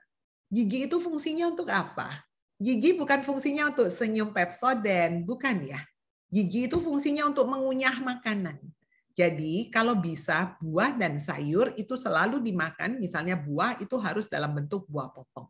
Jangan selalu di blender, juicer, itu semua antioksidannya sudah minimal sekali teroksidasi di udara. Ya. Kemudian anak-anak yang ketiga, tangga ketiga adalah protein. Protein itu bisa daging, ikan, telur, tahu, tempe, susu, dan kawan-kawan. Yang paling atas isinya adalah minyak, gula, dan garam. Tapi faktanya ini terbalik. Faktanya anak-anak banyak sekali makan gula, makan garam, dan makan gorengan. Makanan yang paling disukai adalah gorengan dong, dokter. Kalau saya pesen GrabFood, GoFood, dan kawan-kawan yang di tag itu selalu apa? Burger, ayam goreng, pizza, kremi pasta. Ada nggak sih yang pesan gado-gado? Saya rasa hampir nggak ada. Ya, kemudian kopi-kopi kekinian, minuman yang kekinian, ini enak, kemudian difoto, masukkan Instagram, banyak. Saya udah lihat sampai kenyang, saya cuma ngurut dada. Masya Allah, anak-anak sekarang ya, hebat. Ya, jadi terbalik. Anak-anak tahu ya, puncak piramida artinya porsinya paling kecil. Nah, kalau anak-anak boleh terjemahkan, ini adalah pola makannya. Jadi ini piring anak-anak, separuh piring, anak-anak lihat ya, separuh piring diisi dengan sayur dan buah. Sayur dan buah beraneka warna, jangan fanatik. Saya cuma doyannya toge, dok. Senin sampai Minggu toge, pagi sampai malam toge, Januari sampai Desember toge. Jadi anak-anak jangan fanatik, tapi berwarna. Kemudian 1/4 porsi diisi dengan protein dan 1/4 sisanya diisi dengan karbohidrat. Saya nggak menganjurkan Anda harus hanya makan nasi. Karbohidrat boleh kentang, boleh pasta, ya, kemudian boleh roti, apa saja yang termasuk dalam kelompok 1 ini. Ya. Lalu anak-anak juga harus ingat, tadi sudah saya sebut antioksidan, ini penting sekali untuk menetralisir si jomblo nakal tadi. Ya. Lalu waktu makan, anak-anak ya kalau pengen kurusin badan itu sering sekali nggak mau makan. Padahal saya minta anak-anak makan sehari 5-6 kali. Nanti sekali-sekali ya kalau anak-anak konsul dengan saya, maka saya akan ngatur makanan anak-anak bisa sampai 6 kali makan satu hari. Dan Anda akan bingung. Anda akan bingung, makannya banyak banget dok, tapi berat badan Anda turun. Ya, jadi Anda tidak usah takut, Anda sakit mah, nggak ada saya nyiksa orang. Yang namanya diet itu bukan berarti tidak makan. Diet itu artinya pengaturan makan. Makannya diatur, bukan tidak makan. Kalau tidak makan itu salah. Nah, sekarang saya akan fokus pada susu dan juga pada daging. Kenapa susu ini menjadi bermanfaat untuk anak-anak? Anak-anak ingat ya, Anda ini semua dikasih edukasi masih pada tahap dini. Jadi menurut saya baik sekali ya. Anda punya waktu yang dikenal sebagai masa puncak tulang. Masa puncak tulang, Anda lihat grafik ini mencapai puncaknya pada saat anak-anak usia 30 tahun. Sekarang kan anak-anak baru usianya 15 tahun, belasan ya, mungkin 14 tahun dan sebagainya. Anda ada di fase ini. Jadi Anda harus menabung tulang Anda. Menabung tulang supaya tua Anda beruntung. Masa menabung tulang sampai 30 tahun. Selesai 30, tulang Anda akan turun dengan sendirinya sampai menjadi kropos atau menjadi osteoporotik. Ya.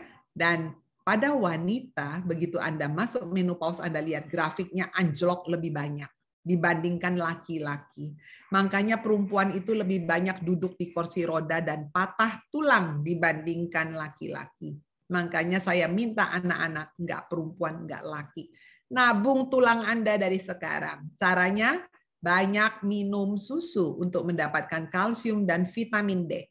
Vitamin D dapat dari mana? Berjemur matahari.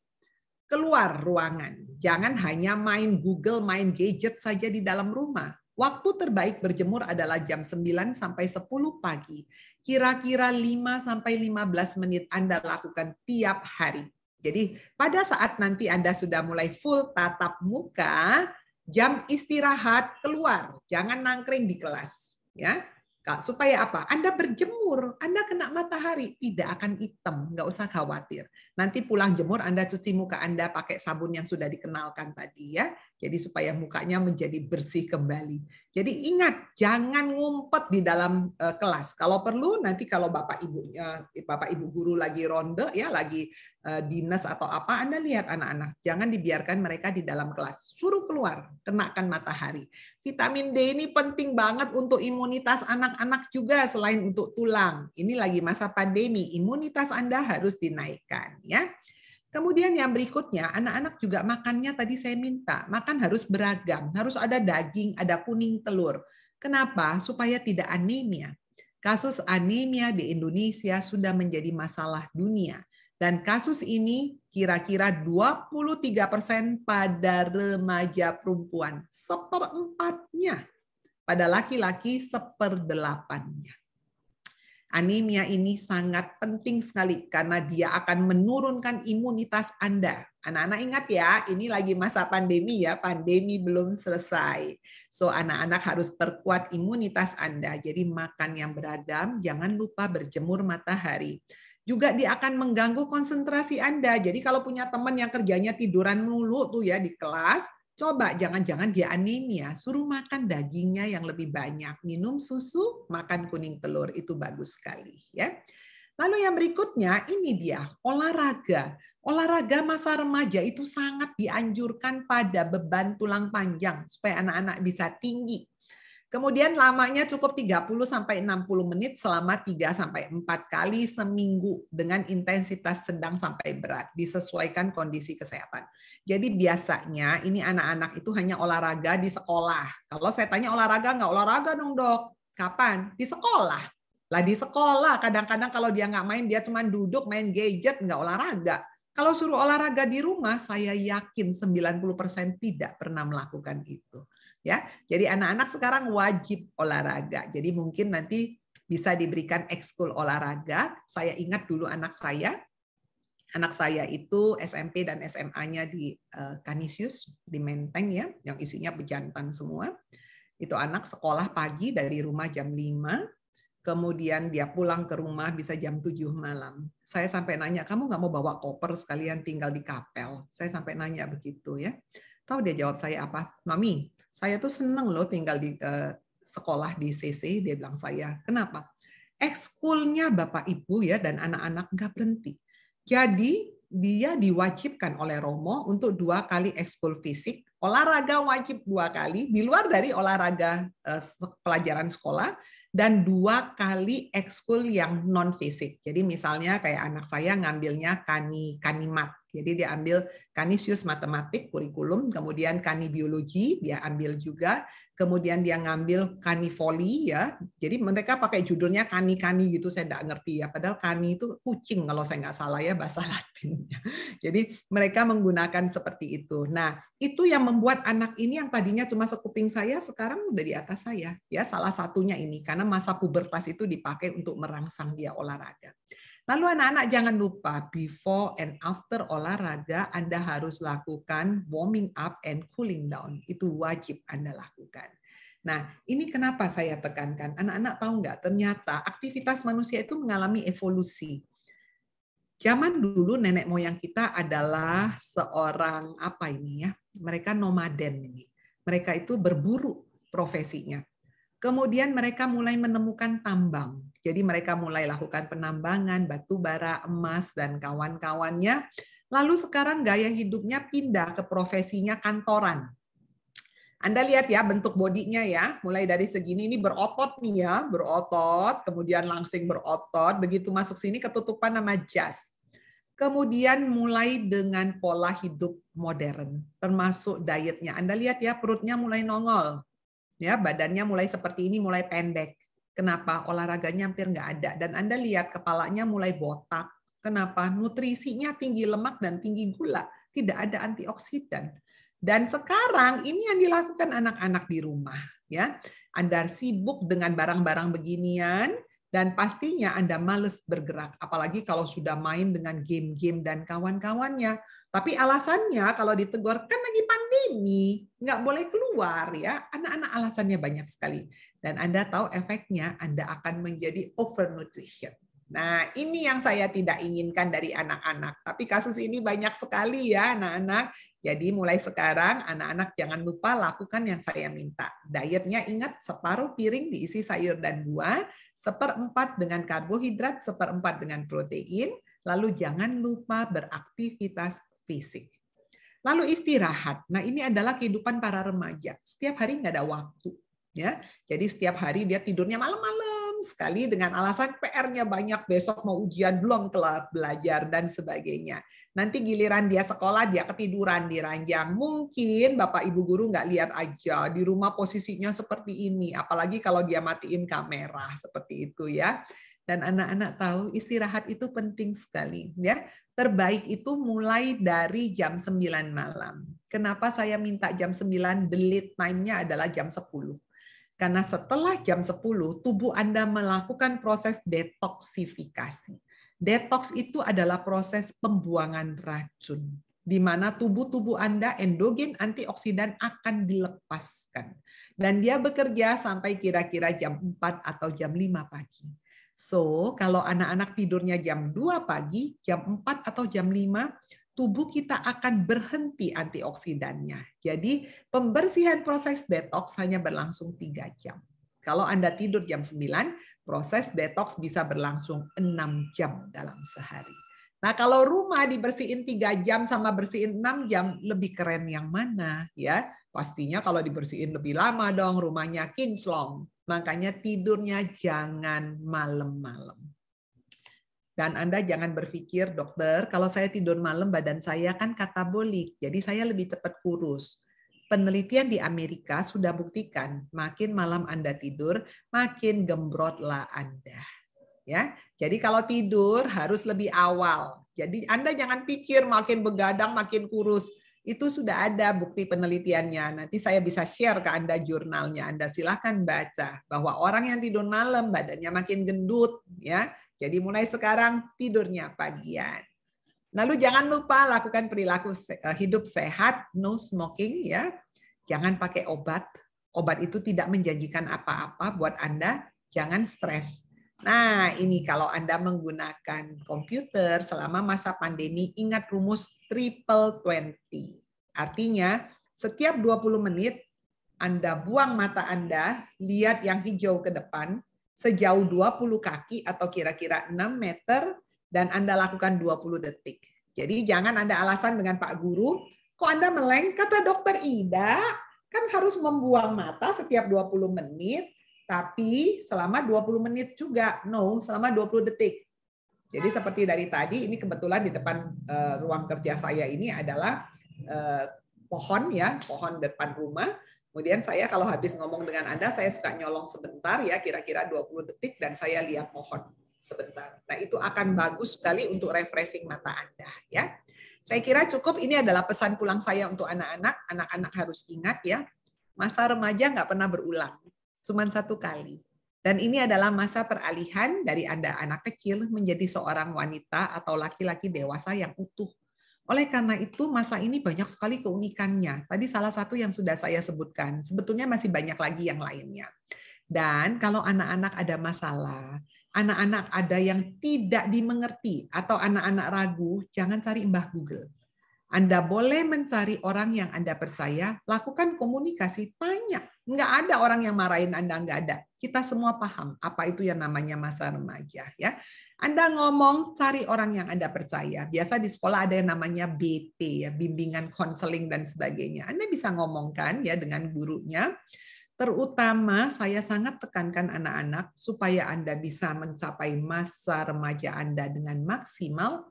Jangan lupa tekankan gaya hidup sehat ya. Dan gaya hidup sehat Anda contohkan mulai diri Anda sendiri. Jangan bilang saya gini, dokter, saya nggak mungkin dong bisa lakukan gaya hidup sehat. Wong mami saya sama papa saya di rumah aja gaya hidup sehatnya nggak ada.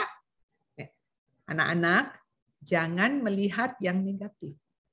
Mulailah dari diri Anda sendiri. Anda harus menjadi contoh buat orang sekitar kita yang tidak seperti itu ya. Supaya Anda bisa menjadi garam dunia. Jadi Anda harus menjadi garam. Anda yang memberikan contoh. Sehingga nanti orang lain, wih, anak saya keren ya, nggak sia-sia nih disekolahin ya. Sehingga tujuan saya supaya apa yang anak-anak cita-citakan itu bisa diraih secara sempurna ya. Karena cita-cita masih jauh ke depan, saya tidak bercerita mengenai cita-cita Anda ya. Saya hanya minta anak-anak kan berpikirnya today, maka anak-anak mulailah gaya hidup sehat mulai dari sekarang. Tidak ada kata terlambat. Tujuannya supaya apa? Anak-anak akan menjadi seorang teenager, seorang remaja yang healthy and happy.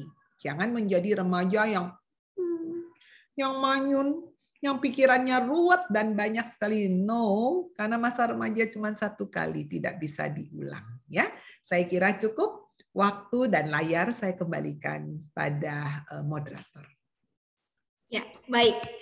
Sangat menarik. Terima kasih banyak, Dr. Ida. Ya. Kemudian saya ulas sedikit ya tadi yang sudah dijelaskan oleh Dr. Ida ya anak-anak. Yang pertama tadi Dr. Ida bilang masa remaja itu tidak bisa diulang. Betul sekali. Miss Nungki salah satu contohnya ya. Miss Nungki kasih testimoni nih. Miss Nungki kan tingginya tidak sampai 1,5, istilahnya 1,5 meter kotor ya. Jadi Miss Nungki tidak berharap lagi bisa tambah tinggi. Tapi seperti tadi kata Dr. Ida, Miss Nungki masih bisa menjaga gizi seimbang sehingga biar bentuk badannya bisa sehat istilahnya ya, bisa sehat. Kemudian tadi Miss Nungki masih bisa memaksimalkan kalsium, menabung kalsium. Tapi untuk kalian semua ini, untuk anak remaja di sini, kalian masih bisa tumbuh tinggi dengan maksimal. Kemudian tadi juga Dr. Ida sempat menyampaikan banyak sekali anak-anak mengalami gangguan makan, tidak mau sarapan, kemudian takut dikatain gendut, jadinya nggak mau makan. Itu sangat tidak benar ya Dr. Ida ya. Tadi Dr. Ida sudah menyampaikan juga. Kemudian tadi Dr. Ida juga menyampaikan kalau diet sehat itu ada banyak diet makanan ya, makanan itu ada banyak macamnya dan semua harus terpenuhi, karbohidrat, vitamin, protein, dan lemak. Jadi kalau kalian diet cuma tidak makan satu hal atau hanya makan satu hal saja, hanya makan protein saja, itu tentu saja diet yang salah.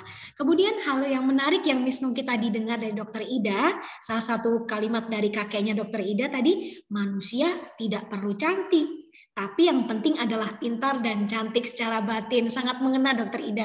Dan semoga anak-anak di sini juga sangat memegang kalimat tersebut. Oke, baik. Sekarang kita akan menuju ke sesi selanjutnya, acara selanjutnya yaitu tanya jawab. Sebelumnya Miss Nungki mau mengingatkan kembali, mungkin ada anak-anak yang tadi terkendala koneksi atau baru join. Miss Nungki ingatkan, tolong ubah nama akun Zoom kalian menjadi kelas terlebih dahulu, kemudian diikuti dengan nama lengkap. Sekali lagi, kelas terlebih dahulu, diikuti dengan nama lengkap. Oke, kemudian nanti sesi tanya jawabnya adalah Miss Nungki akan buka sesi pertama dulu dengan 3 penanya. Sesi pertama dengan 3 penanya, kemudian cara Miss Nungki untuk memilih 3 penanya tersebut adalah dengan cara kalian mengetik di Zoom chat di sini ya. Kalian bisa mengetik Zoom chat di sini, jangan lupa tujuannya adalah ke everyone Ya, jangan lupa tujuannya adalah ke everyone, jangan yang personal ya, ke everyone. Nanti Miss Nungki akan pilih 3 penanya teratas, kemudian akan dijawab terlebih dahulu, baru buka sesi yang kedua. Oke ya, seperti itu ya, itu teknis cara bertanyanya. Kemudian Miss Nungki ingatkan, oke, nanti bagi 3 penanya terbaik akan dipilih, kemudian akan mendapatkan hadiah dengan total Rp1.000.000 untuk 3 orang pemenang. Betul ya Bu Dini ya? Iya, seperti itu. Sangat menarik ya. Kalian bertanya, dapat informasi, dapat hadiah pula. Oke, jadi anak-anak silakan susun kalimatnya dan boleh diketik di Zoom chat mulai dari sekarang.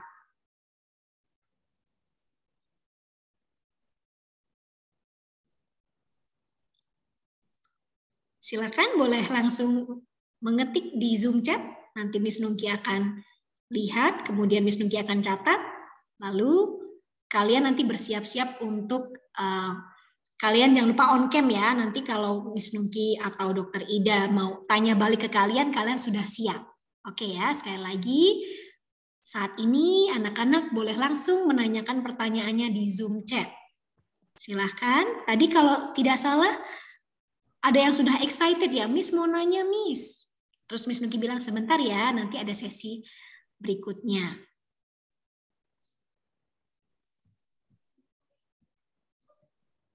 Ini saya ada lihat di chat ya, Miss. Oh iya. Ada yang tulisnya mengenai eating disorder. Nah, Oke, baik. Benar. Berarti anak-anak ini mengerti ya, eating disorder itu adalah yang tadi saya sebutkan, terjadinya anoreksia nervosa, and bulimia. Jadi anak-anak mungkin tahu bahwa tadi karena kesalahan dari konsep body image tadi ya, itu menyebabkan anak-anak melakukan hal-hal yang ala Google ya, kadang-kadang membuat dia mempunyai pattern yang salah sehingga melakukan diet yang totally salah. Nah, diet yang totally salah itu karena nutrisinya tidak cukup, itu bisa mempengaruhi banyak sekali impuls yang ada di otak kita. Anak-anak tahu ya, otak ini isinya banyak sekali aliran listriknya. Makanya kenapa Tuhan membuat tengkorak kepala kita. Ini tengkorak nih keras loh ya. Coba diketok-ketok pelan-pelan, tapi jangan kencang-kencang ya.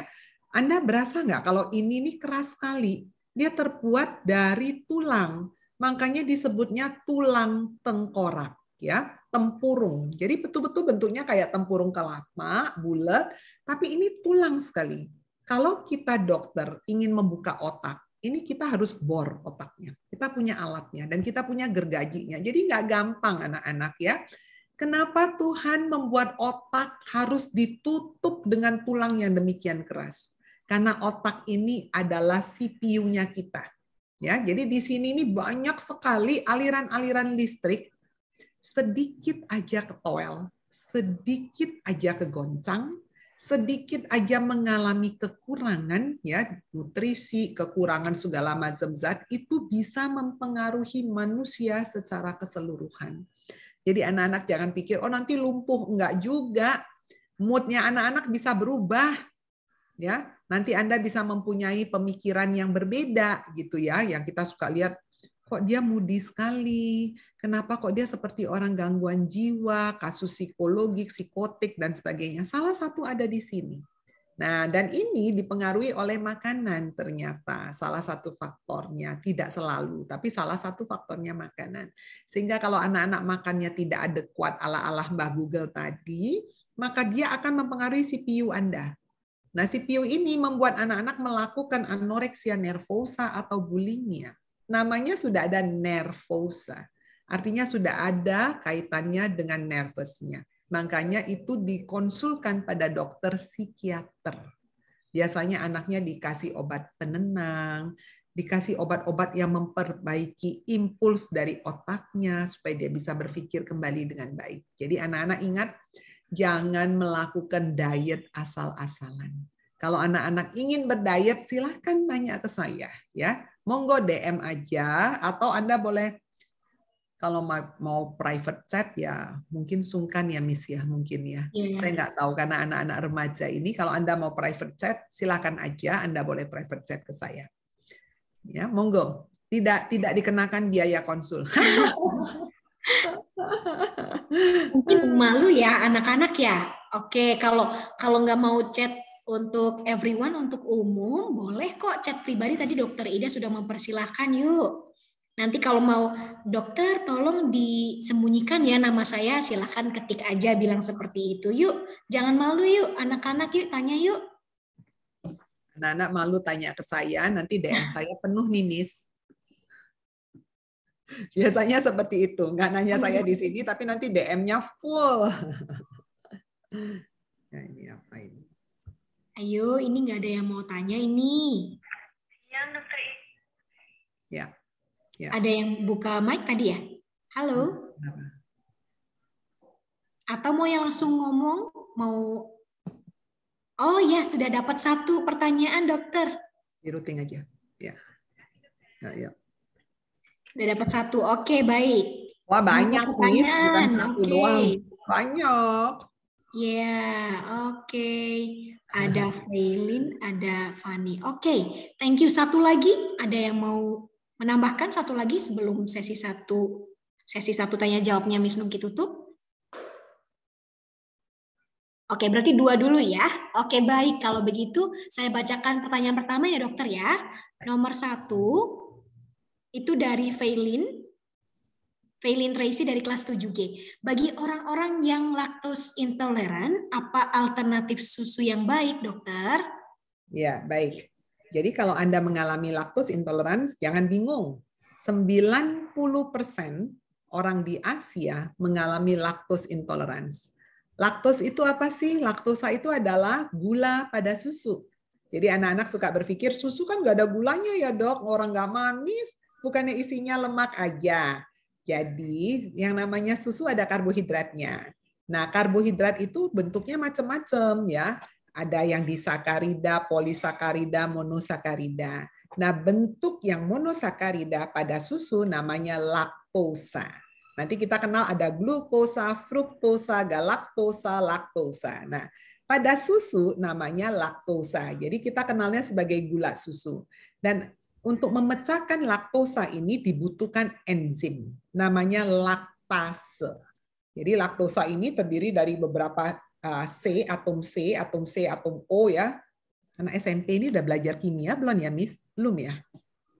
Ke situ belum lengkap sih, dokter. Ya, kimia organik ya. Ya. Jadi nanti mereka si laktosa ini akan dipecah, dipotong supaya bisa diserap oleh tubuh menjadi bentuk monomernya. Nah, untuk pemecahan ini dia butuh enzim yang namanya laktase. Ternyata orang Asia, enzim laktase ini jumlahnya nggak banyak anak-anak. Sedikit ya, dan 90% orang Asia mengalami defisiensi atau insufisiensi enzim laktase. Makanya terjadilah kondisi yang disebut sebagai lactose intolerance atau intoleransi laktosa. Gejalanya apa? Biasanya anak-anak seperti ini atau orang dewasa termasuk saya juga ada lactose intolerance. Kalau saya minum susu, keluhannya seperti orang sakit MAH. Perutnya kembung, kadang-kadang kram, ya, bisa banyak buang angin, gasnya banyak, begah, kadang-kadang bisa diare kalau dia parah. Jadi boleh minum susu nggak? Boleh. Nah, susunya apa? Susunya cari yang free lactose. Produknya banyak. Yang free lactose atau yang low lactose. Jadi orang dengan intoleransi laktosa masih boleh mengkonsumsi laktosa kurang dari 12 gram per hari. Jadi masih boleh ya, anak-anak kalau nyari susu, anak-anak baca nutrition fact atau kandungan gizi, anak-anak lihat dalam satu sajian susu itu mengandung berapa gram laktosa. Anda kalau pakai harus kurang dari 12 gram kalau Anda intoleransi laktosa. Misalnya Anda baca 6 gram, Anda pakai 1 gelas aja. 6 gram coba perutnya enak nggak? Kalau enak, teruskan. Tapi kalau enggak enak, artinya Anda memang betul-betul defisiensi. Jadi cari yang free lactose, yang totally tidak ada laktosnya. Banyak yang jual, ya, monggo dipakai. Oke, baik. Terima kasih, dokter. Oke, tadi pertanyaan dari Failin ya. Thank you, Failin. Sudah dijawab ya oleh dokter Ida. Kemudian pertanyaan kedua, dokter, dari Fani Marcelinus. Halo dok, mau nanya, kenapa ada anak yang dilahirkan dengan kebutuhan khusus ya?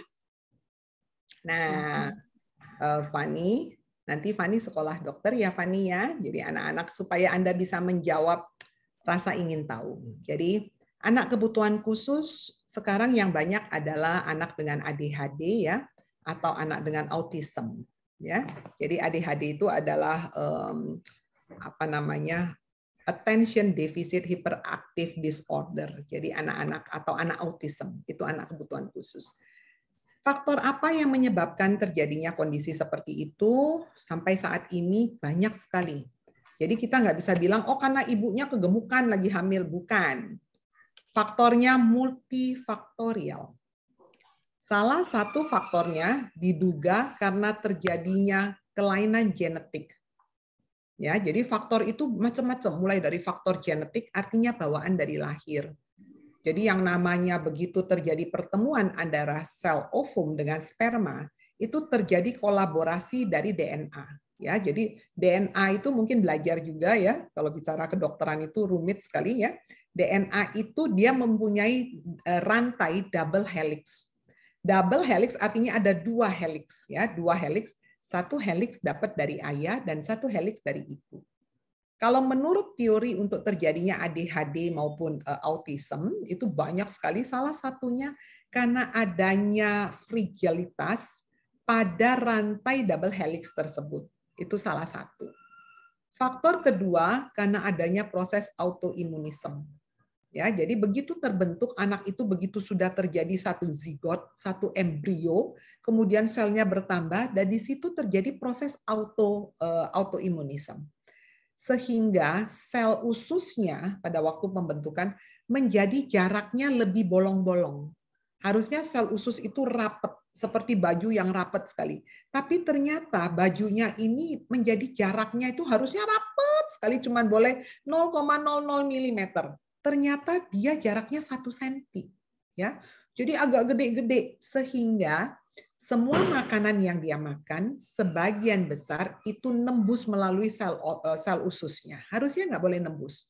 Dia akan masuk ke dalam sistem usus. Ini dia nembus masuk dalam sistem peredaran darah.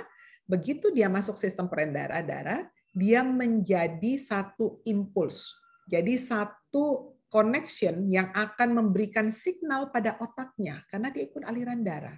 Jadi dia akan membuat anaknya itu menjadi jauh lebih aktif karena otak bagian yang aktivitasnya kerangsang karena lepasnya partikel-partikel molekul yang dari makanan melalui dinding ususnya. Proses itu terjadi karena apa? Karena proses autoimunisme. Jadi kalau kita bertanya penyebabnya apa? Karena kita ingin supaya bisa dicegah. Maka sampai sekarang jawabannya adalah pastinya masih unknown. Jadi kita nggak tahu, tapi diduga dalam kedokteran, anak-anak jangan berpikir dokter itu adalah dewa. Dokter itu nggak ada apa-apanya, anak-anak. Yang menyembuhkan manusia itu sebagai Tuhan. Dokter itu hanya menggunakan logikanya berpikir. Ya. Makanya sekolah dokter itu 6-7 tahun aja, bukunya udah tebel, bukunya aja mau dibakar sehari aja nggak habis. Ya, susah memang. Karena kita nggak bisa mencari pertanyaan, menjawab pertanyaan, answer the question seperti yang kita mau. 1 + 1 harus 2. Di kedokteran kadang-kadang nggak bisa. 1 + 1 bisa 1000 anak-anak. Ya, jadi dia punya multifaktorial. Makanya manusia itu sampai hari ini tidak bisa dipecahkan. Manusia itu sangat unik. Itu adalah rahasia Tuhan. Manusia nggak bisa bikin robot yang seperti manusia, nggak bisa. Aneh banget. Manusia itu multifaktorial, sangat luar biasa dipecahkan sistemnya. Sekarang para ahli sedang belajar mengenai genetik. Genetik itu adalah topnya, yang namanya DNA. Semua sekarang larinya ke sana. Kita kenal yang namanya nutrigenomik, kita kenal onkogenomik, kita kenal farmakogenomik. Anak-anak tahu nggak DNA manusia? Manusia itu kalau boleh disusun seperti puzzle. Puzzle manusia ini bisa membentuk manusia, dia membutuhkan kira-kira 30.000 gen. 30.000 puzzle.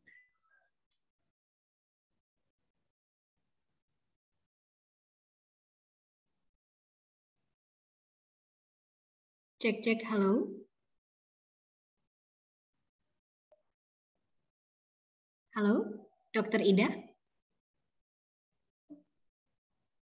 Jawabannya Tidak ada ya, yang ada adalah multifaktorial ya. Salah satunya seperti yang tadi saya sebutkan. Oke? Ya, baik. Maaf tadi Dokter Ida sempat terkendala Terputus. koneksi sepertinya. Iya, tapi sudah menyambung kembali ya. Baik, terima kasih Dokter Ida. Kemudian tadi Fani ya, sudah terjawab ya Fani. Kemudian ada pertanyaan ketiga Dokter untuk sesi pertama ini dari Sharon Vanessa Halim, bagaimana cara kita menghentikan binge eating disorder? Ya. Silakan Dokter. Ya, gampang. Caranya apa? Perbaiki body image Anda. Konsepnya diperbaiki, ya. Jadi anak-anak nggak usah takut kalau sampai sudah terjadi eating disorder. Anak-anak coba kembali, ya, kembali. Udah jangan ngikutin body image, jangan pusing dengan pikiran orang, jangan pusing dengan konsep tubuh Anda. Kalau Anda bingung untuk kembali, Anda tolong diskusi dengan dokter, cari dokternya, ya. Nanti sama dokter itu Anda akan diberikan, Anda gini loh ya, nanti pola makannya seperti ini, seperti itu. Anda jangan takut, jangan terus masuk ke dalam jurang itu, no. Keluar, sudah cukup, waktunya sudah, waktu berenang sudah selesai. Keluar dari kolam, Anda duduk di sana, Anda keringin badan Anda. Cara Anda keringin badan Anda adalah Anda duduk, Anda jangan dengerin mulut orang. Tidak ada orang jelek di dunia. Ya, Anda mesti ingat, tidak ada orang jelek di dunia. Anda gemuk pun bisa saya langsingkan, bisa dikuruskan asal Anda ikut aturannya. Emang Dokter Ida dulu kurus ya? Dokter Ida aja sekarang gaya. Dokter Ida ini sekarang beratnya 54 kilo, tingginya 163. Ya, umurnya sudah 56, wis tuwek. Ya. Dulu lagi saya kuliah, lagi saya S2, saya beratnya 69 kilo. Anak-anak tahu apa kata kepala bagian saya, KPS saya sama kepala departemen saya waktu saya ujian tesis saya. Dia ngomong gini, Dokter Ida, kamu harus turunkan berat badan. Dokter gizi itu body image-nya adalah bodinya. Nggak ada dokter gizi yang gendut. Saya digituin sama kepala bagian saya. KPS itu adalah kepala pendidikan. Jadi beliau adalah bosnya saya, kepala sekolah. Jadi kita hubungannya karena mahasiswa S2 tuh enggak banyak, cuma 5 orang. Jadi sangat personal dan beliau pembimbing saya untuk tesis. Jadi dia bilang saya, kalau Ida berat badannya tidak turun sampai Anda ujian tesis, maka sertifikat kelulusan akan saya tahan. Kira-kira kalau ijazah saya ditahan, saya bisa praktek nggak ya anak-anak? Nggak bisa praktek, saya duduk aja anteng baca buku. Nggak bisa. Kemudian saya nanya, oke dok, saya turunkan berat badan. Karena kalau Anda jadi mahasiswa di kedokteran itu jawabannya cuma, ya siap. Ya jawabannya, iya siap. Oke dok, jadi saya mulai berdiet. Kemudian dosen-dosen saya yang lain ngomong gini, dia nggak ngomong saya gendut, dia cuma ngomong gini, Ida, kamu nanti minta Sistine aturin dietnya. Kalau sampai kamu sakit mah, kamu pakai aja Milanta atau Promax. Artinya di mata dosen-dosen itu Dokter Ida udah kayak Teletubbies, bulat-bulat gitu kan ya. Sampai dia bilang lebih baik Anda berdiet, kalau Anda sakit mah Anda minum obat aja. Sampai ngomongnya seperti itu ya. Akhirnya saya berdiet, saya minta diaturkan dietnya oleh dietitian saya bawa rantang ke rumah sakit setiap saya visit, setiap saya ngambil sampel untuk penelitian, dan saya olahraga. Jadi Dokter Ida tuh dulu males olahraga karena sibuk untuk penelitian dan ngurus anak. Ya, anak saya waktu itu baru umur 5 tahun. Jadi saya sekolah sambil bawa-bawa anak ke kampus saya. Kebetulan pembantu nggak ada ya, jadi memang kehidupannya berat juga ya waktu itu. Jadi setiap kali lapar makan, setiap lapar makan, anak nggak habis, maknya yang makan. Jadi maknya Teletubbies, anaknya ceking-ceking seperti itu ya. Nah itu yang terjadi. Jadi dosen saya bilang ke saya, Anda mesti kurus. Dan yang saya lakukan adalah saya treadmill waktu itu. Teman-teman saya mensupport saya, ayo Ida, kamu kurusin. Dan saya hobi dansa. Jadi kita bikin komunitas dansa, didukung juga oleh kepala bagian saya. Ya, jadi akhirnya kita dansa.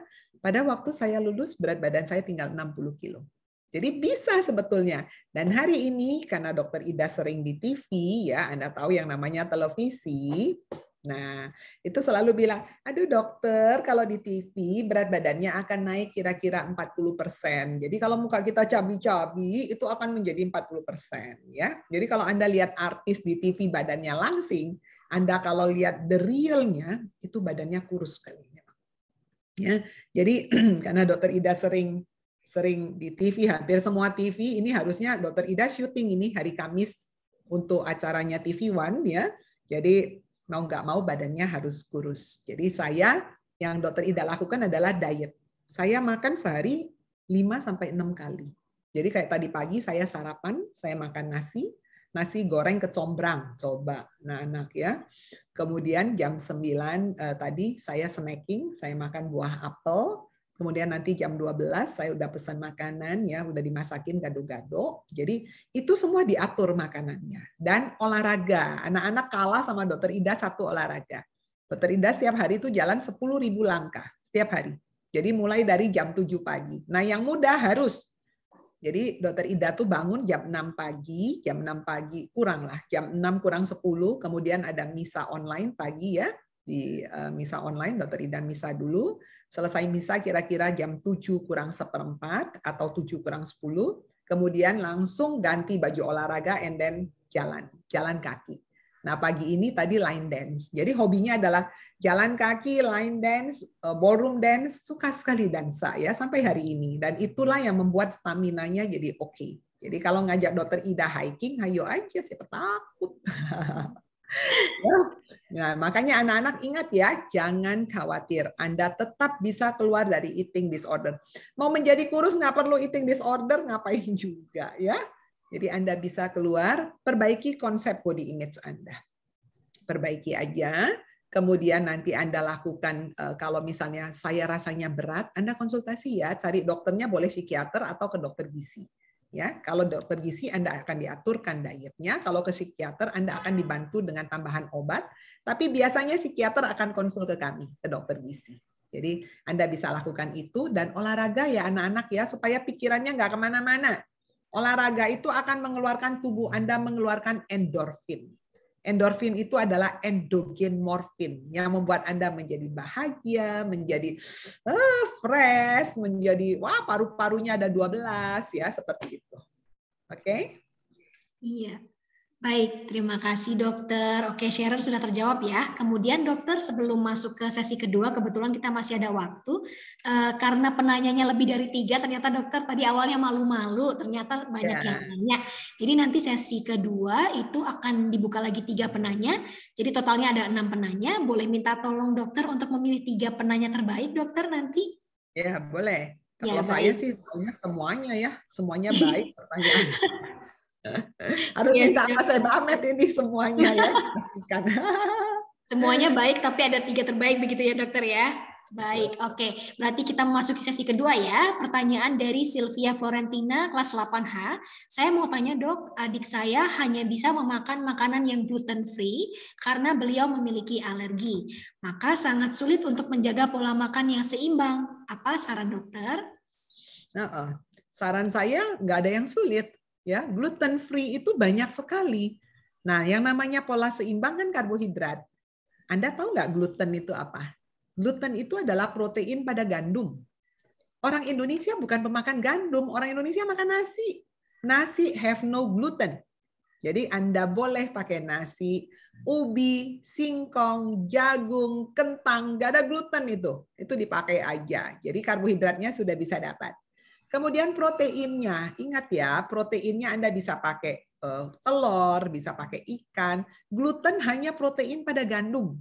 Jadi gandum itu semua bahan makanan yang menggunakan gandum jangan dipakai. Contoh, bakmi. Bakmi kan dari gandum, dari terigu. Gandum is terigu. Anda jangan pakai. Roti jangan pakai dong, bahannya kan terigu atau gandum. Havermut sereal kan gandum, jangan dipakai. Ya. Kemudian kue pasta, jangan. Kue pastry, nah yang kekinian ya jangan. Anda makannya apa? Kue nogosari, tepung beras, kue agar-agar ya. Kemudian Anda bisa makan jagung, ya. Kemudian bisa juga nasi. Lalu kalau mie nggak boleh, ganti dong pakai bihun atau kue tiaw kan tepung beras, ya. Jadi banyak sekali pilihan, tidak ada yang sulit. Tapi dok, saya sukanya roti. Oh boleh, Anda cari namanya roti gluten free, ya. Jadi nggak ada yang susah. Dalam hidup jangan cari yang susah. Yang susah tinggalkan aja. Anda cari yang gampang. Supaya apa? Langkah kita menjadi ringan anak-anak. Ya, jadi jangan mikirin yang susah kasih mami sama daddy aja di belakang, biar aja yang tua-tua yang mikirin, dokter Ida yang mikirin. Anda anak remaja, ambil yang mudah. Jadi nanti tanya, dokter Ida tadi udah kasih solusi. Ambil solusi yang mudah, jangan pikirin yang berat. Yang berat buat kami aja yang sudah tua ya.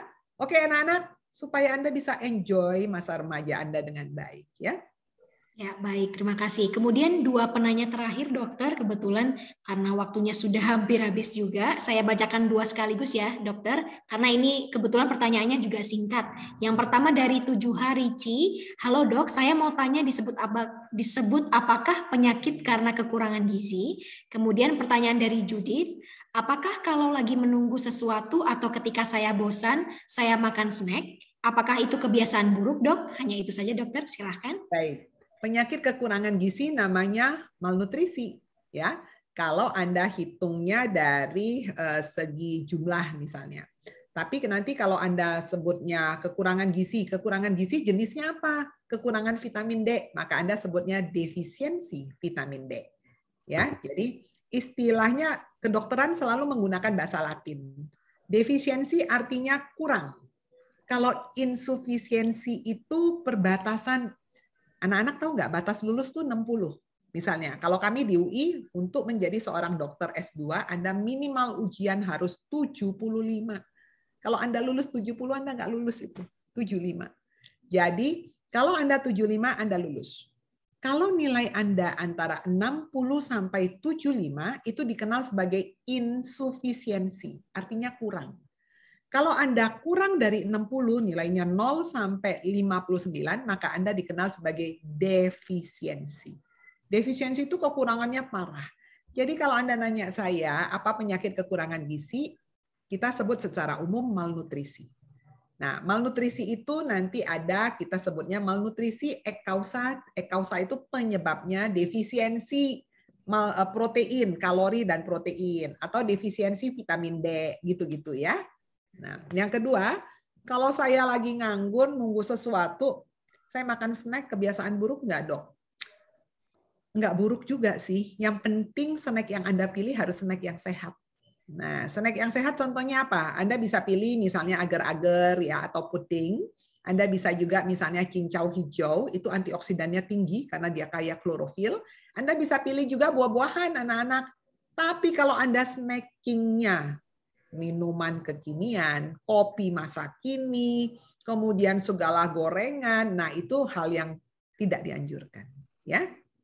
Oke. Ya, terima kasih banyak dokter. Oke, sebelumnya anak-anak, Miss Nuki mohon maaf ya, karena keterbatasan waktu, penanya selanjutnya tidak dapat ditampung dalam sesi ini. Tapi jangan khawatir, tadi dokter Ida sudah share ya, kontak dokter Ida paling mudah melalui IG, Dokter Ida Gunawan ya, silakan dicari sendiri-sendiri bisa.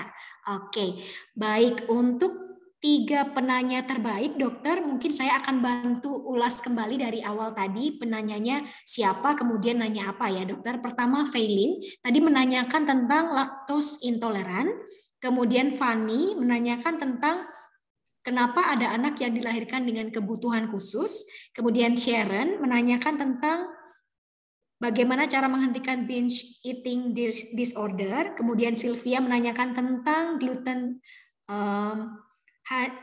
Adik saya hanya bisa memakan makanan gluten free. Kemudian Richie menanyakan tentang istilah penyakit kekurangan gizi. Kemudian Judith menanyakan tentang kebiasaan buruk, yaitu makan saat menunggu sesuatu atau karena bosan. Oke, baik. Silahkan dokter. Oke, menurut saya semuanya baik anak-anak. Dokter Ida pusing ini kalau suruh memilih. Dokter Ida nggak pernah memilih soalnya. Ya, tapi kalau dokter Ida milih bukan berarti dokter Ida pilih kasih ya. Ini kan harus memilih. Seperti kalau dokter Ida jarang sekali nggak ngelulusin mahasiswa. Ya, ngomel-ngomel tapi mahasiswanya tetap dilulusin, nggak tega ya. Oke, saya milih ini. Saya senang, bukannya senang, pertanyaannya menurut saya oke. Laktos intoleransi ya, Failin. Kemudian Sharon, beliau harus tahu bagaimana binge eating. Lalu yang satu lagi Judith. Judith, oke, baik. Yes. Oke, baik. Berarti 3 pemenang tadi yaitu Feilin, Sharon, dan Judith. Mohon kirimkan nama sesuai di chat itu ya, dikirim oleh Ibu Dini. Untuk pemenang 3 penanya terbaik, silakan kirimkan data diri, nama, alamat lengkap, dan nomor handphone. Kalau misalnya terlewat di sesi Zoom ini, boleh melalui wali kelas, nanti biar wali kelas serahkan ke pihak Sebamed. Begitu ya. Oke, baik anak-anak. Sebelum kita mengakhiri atau menuju ke sesi terakhir, Dokter Ida, saya mau mohon satu bantuan lagi, Dokter. Kebetulan banyak anak-anak yang mungkin koneksinya terputus atau tadi ikut di tengah-tengah jadi tidak ikut sesi dari awal. Bolehkah kami minta handout untuk data kami, Dokter? Nanti akan kami share ke anak-anak juga.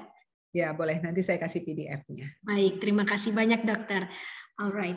Oke, anak-anak, terima kasih banyak sudah mengikuti acara dari awal sampai akhir. Kita akan menuju ke acara yang terakhir, yaitu doa penutup ya. Kita sangat bersyukur acara pada hari ini dapat berjalan dengan baik, dapat berjalan dengan lancar. Sekali lagi kita ucapkan terima kasih kepada Sebamed yang bekerja sama dengan SMP Bunda Mulia kelas bilingual, juga tentunya kepada Dr. Ida Gunawan. Terima kasih dokter atas waktunya. Oke, baik. Kalau begitu kita langsung menuju ke Mr. Andre, mohon untuk menutup dengan doa penutup. Terima kasih, Ms. Nungki. Selamat siang, Dr. Ida, Bapak Ibu Guru, serta siswa-siswi.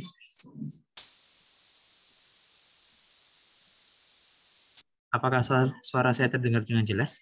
Oke, jelas. Ya, oke, terima kasih. Izinkan saya untuk memimpin doa penutup secara Katolik. Ya, atas nama Bapa, Putra, dan Roh Kudus. Amin. Puji Tuhan, kami bersyukur kepadamu atas berkat dan penyertaan-Mu selama seminar pada hari ini. Semoga ilmu yang kami dapatkan selama hari ini dapat berguna dan bermanfaat untuk kami dan orang di sekitar kami. Semua doa dan permohonan ini kami serahkan kepadamu sebagai perencana yang adil melalui perantaraan Kristus Tuhan kami. Amin. Atas nama Bapa, Putra, dan Roh Kudus. Amin.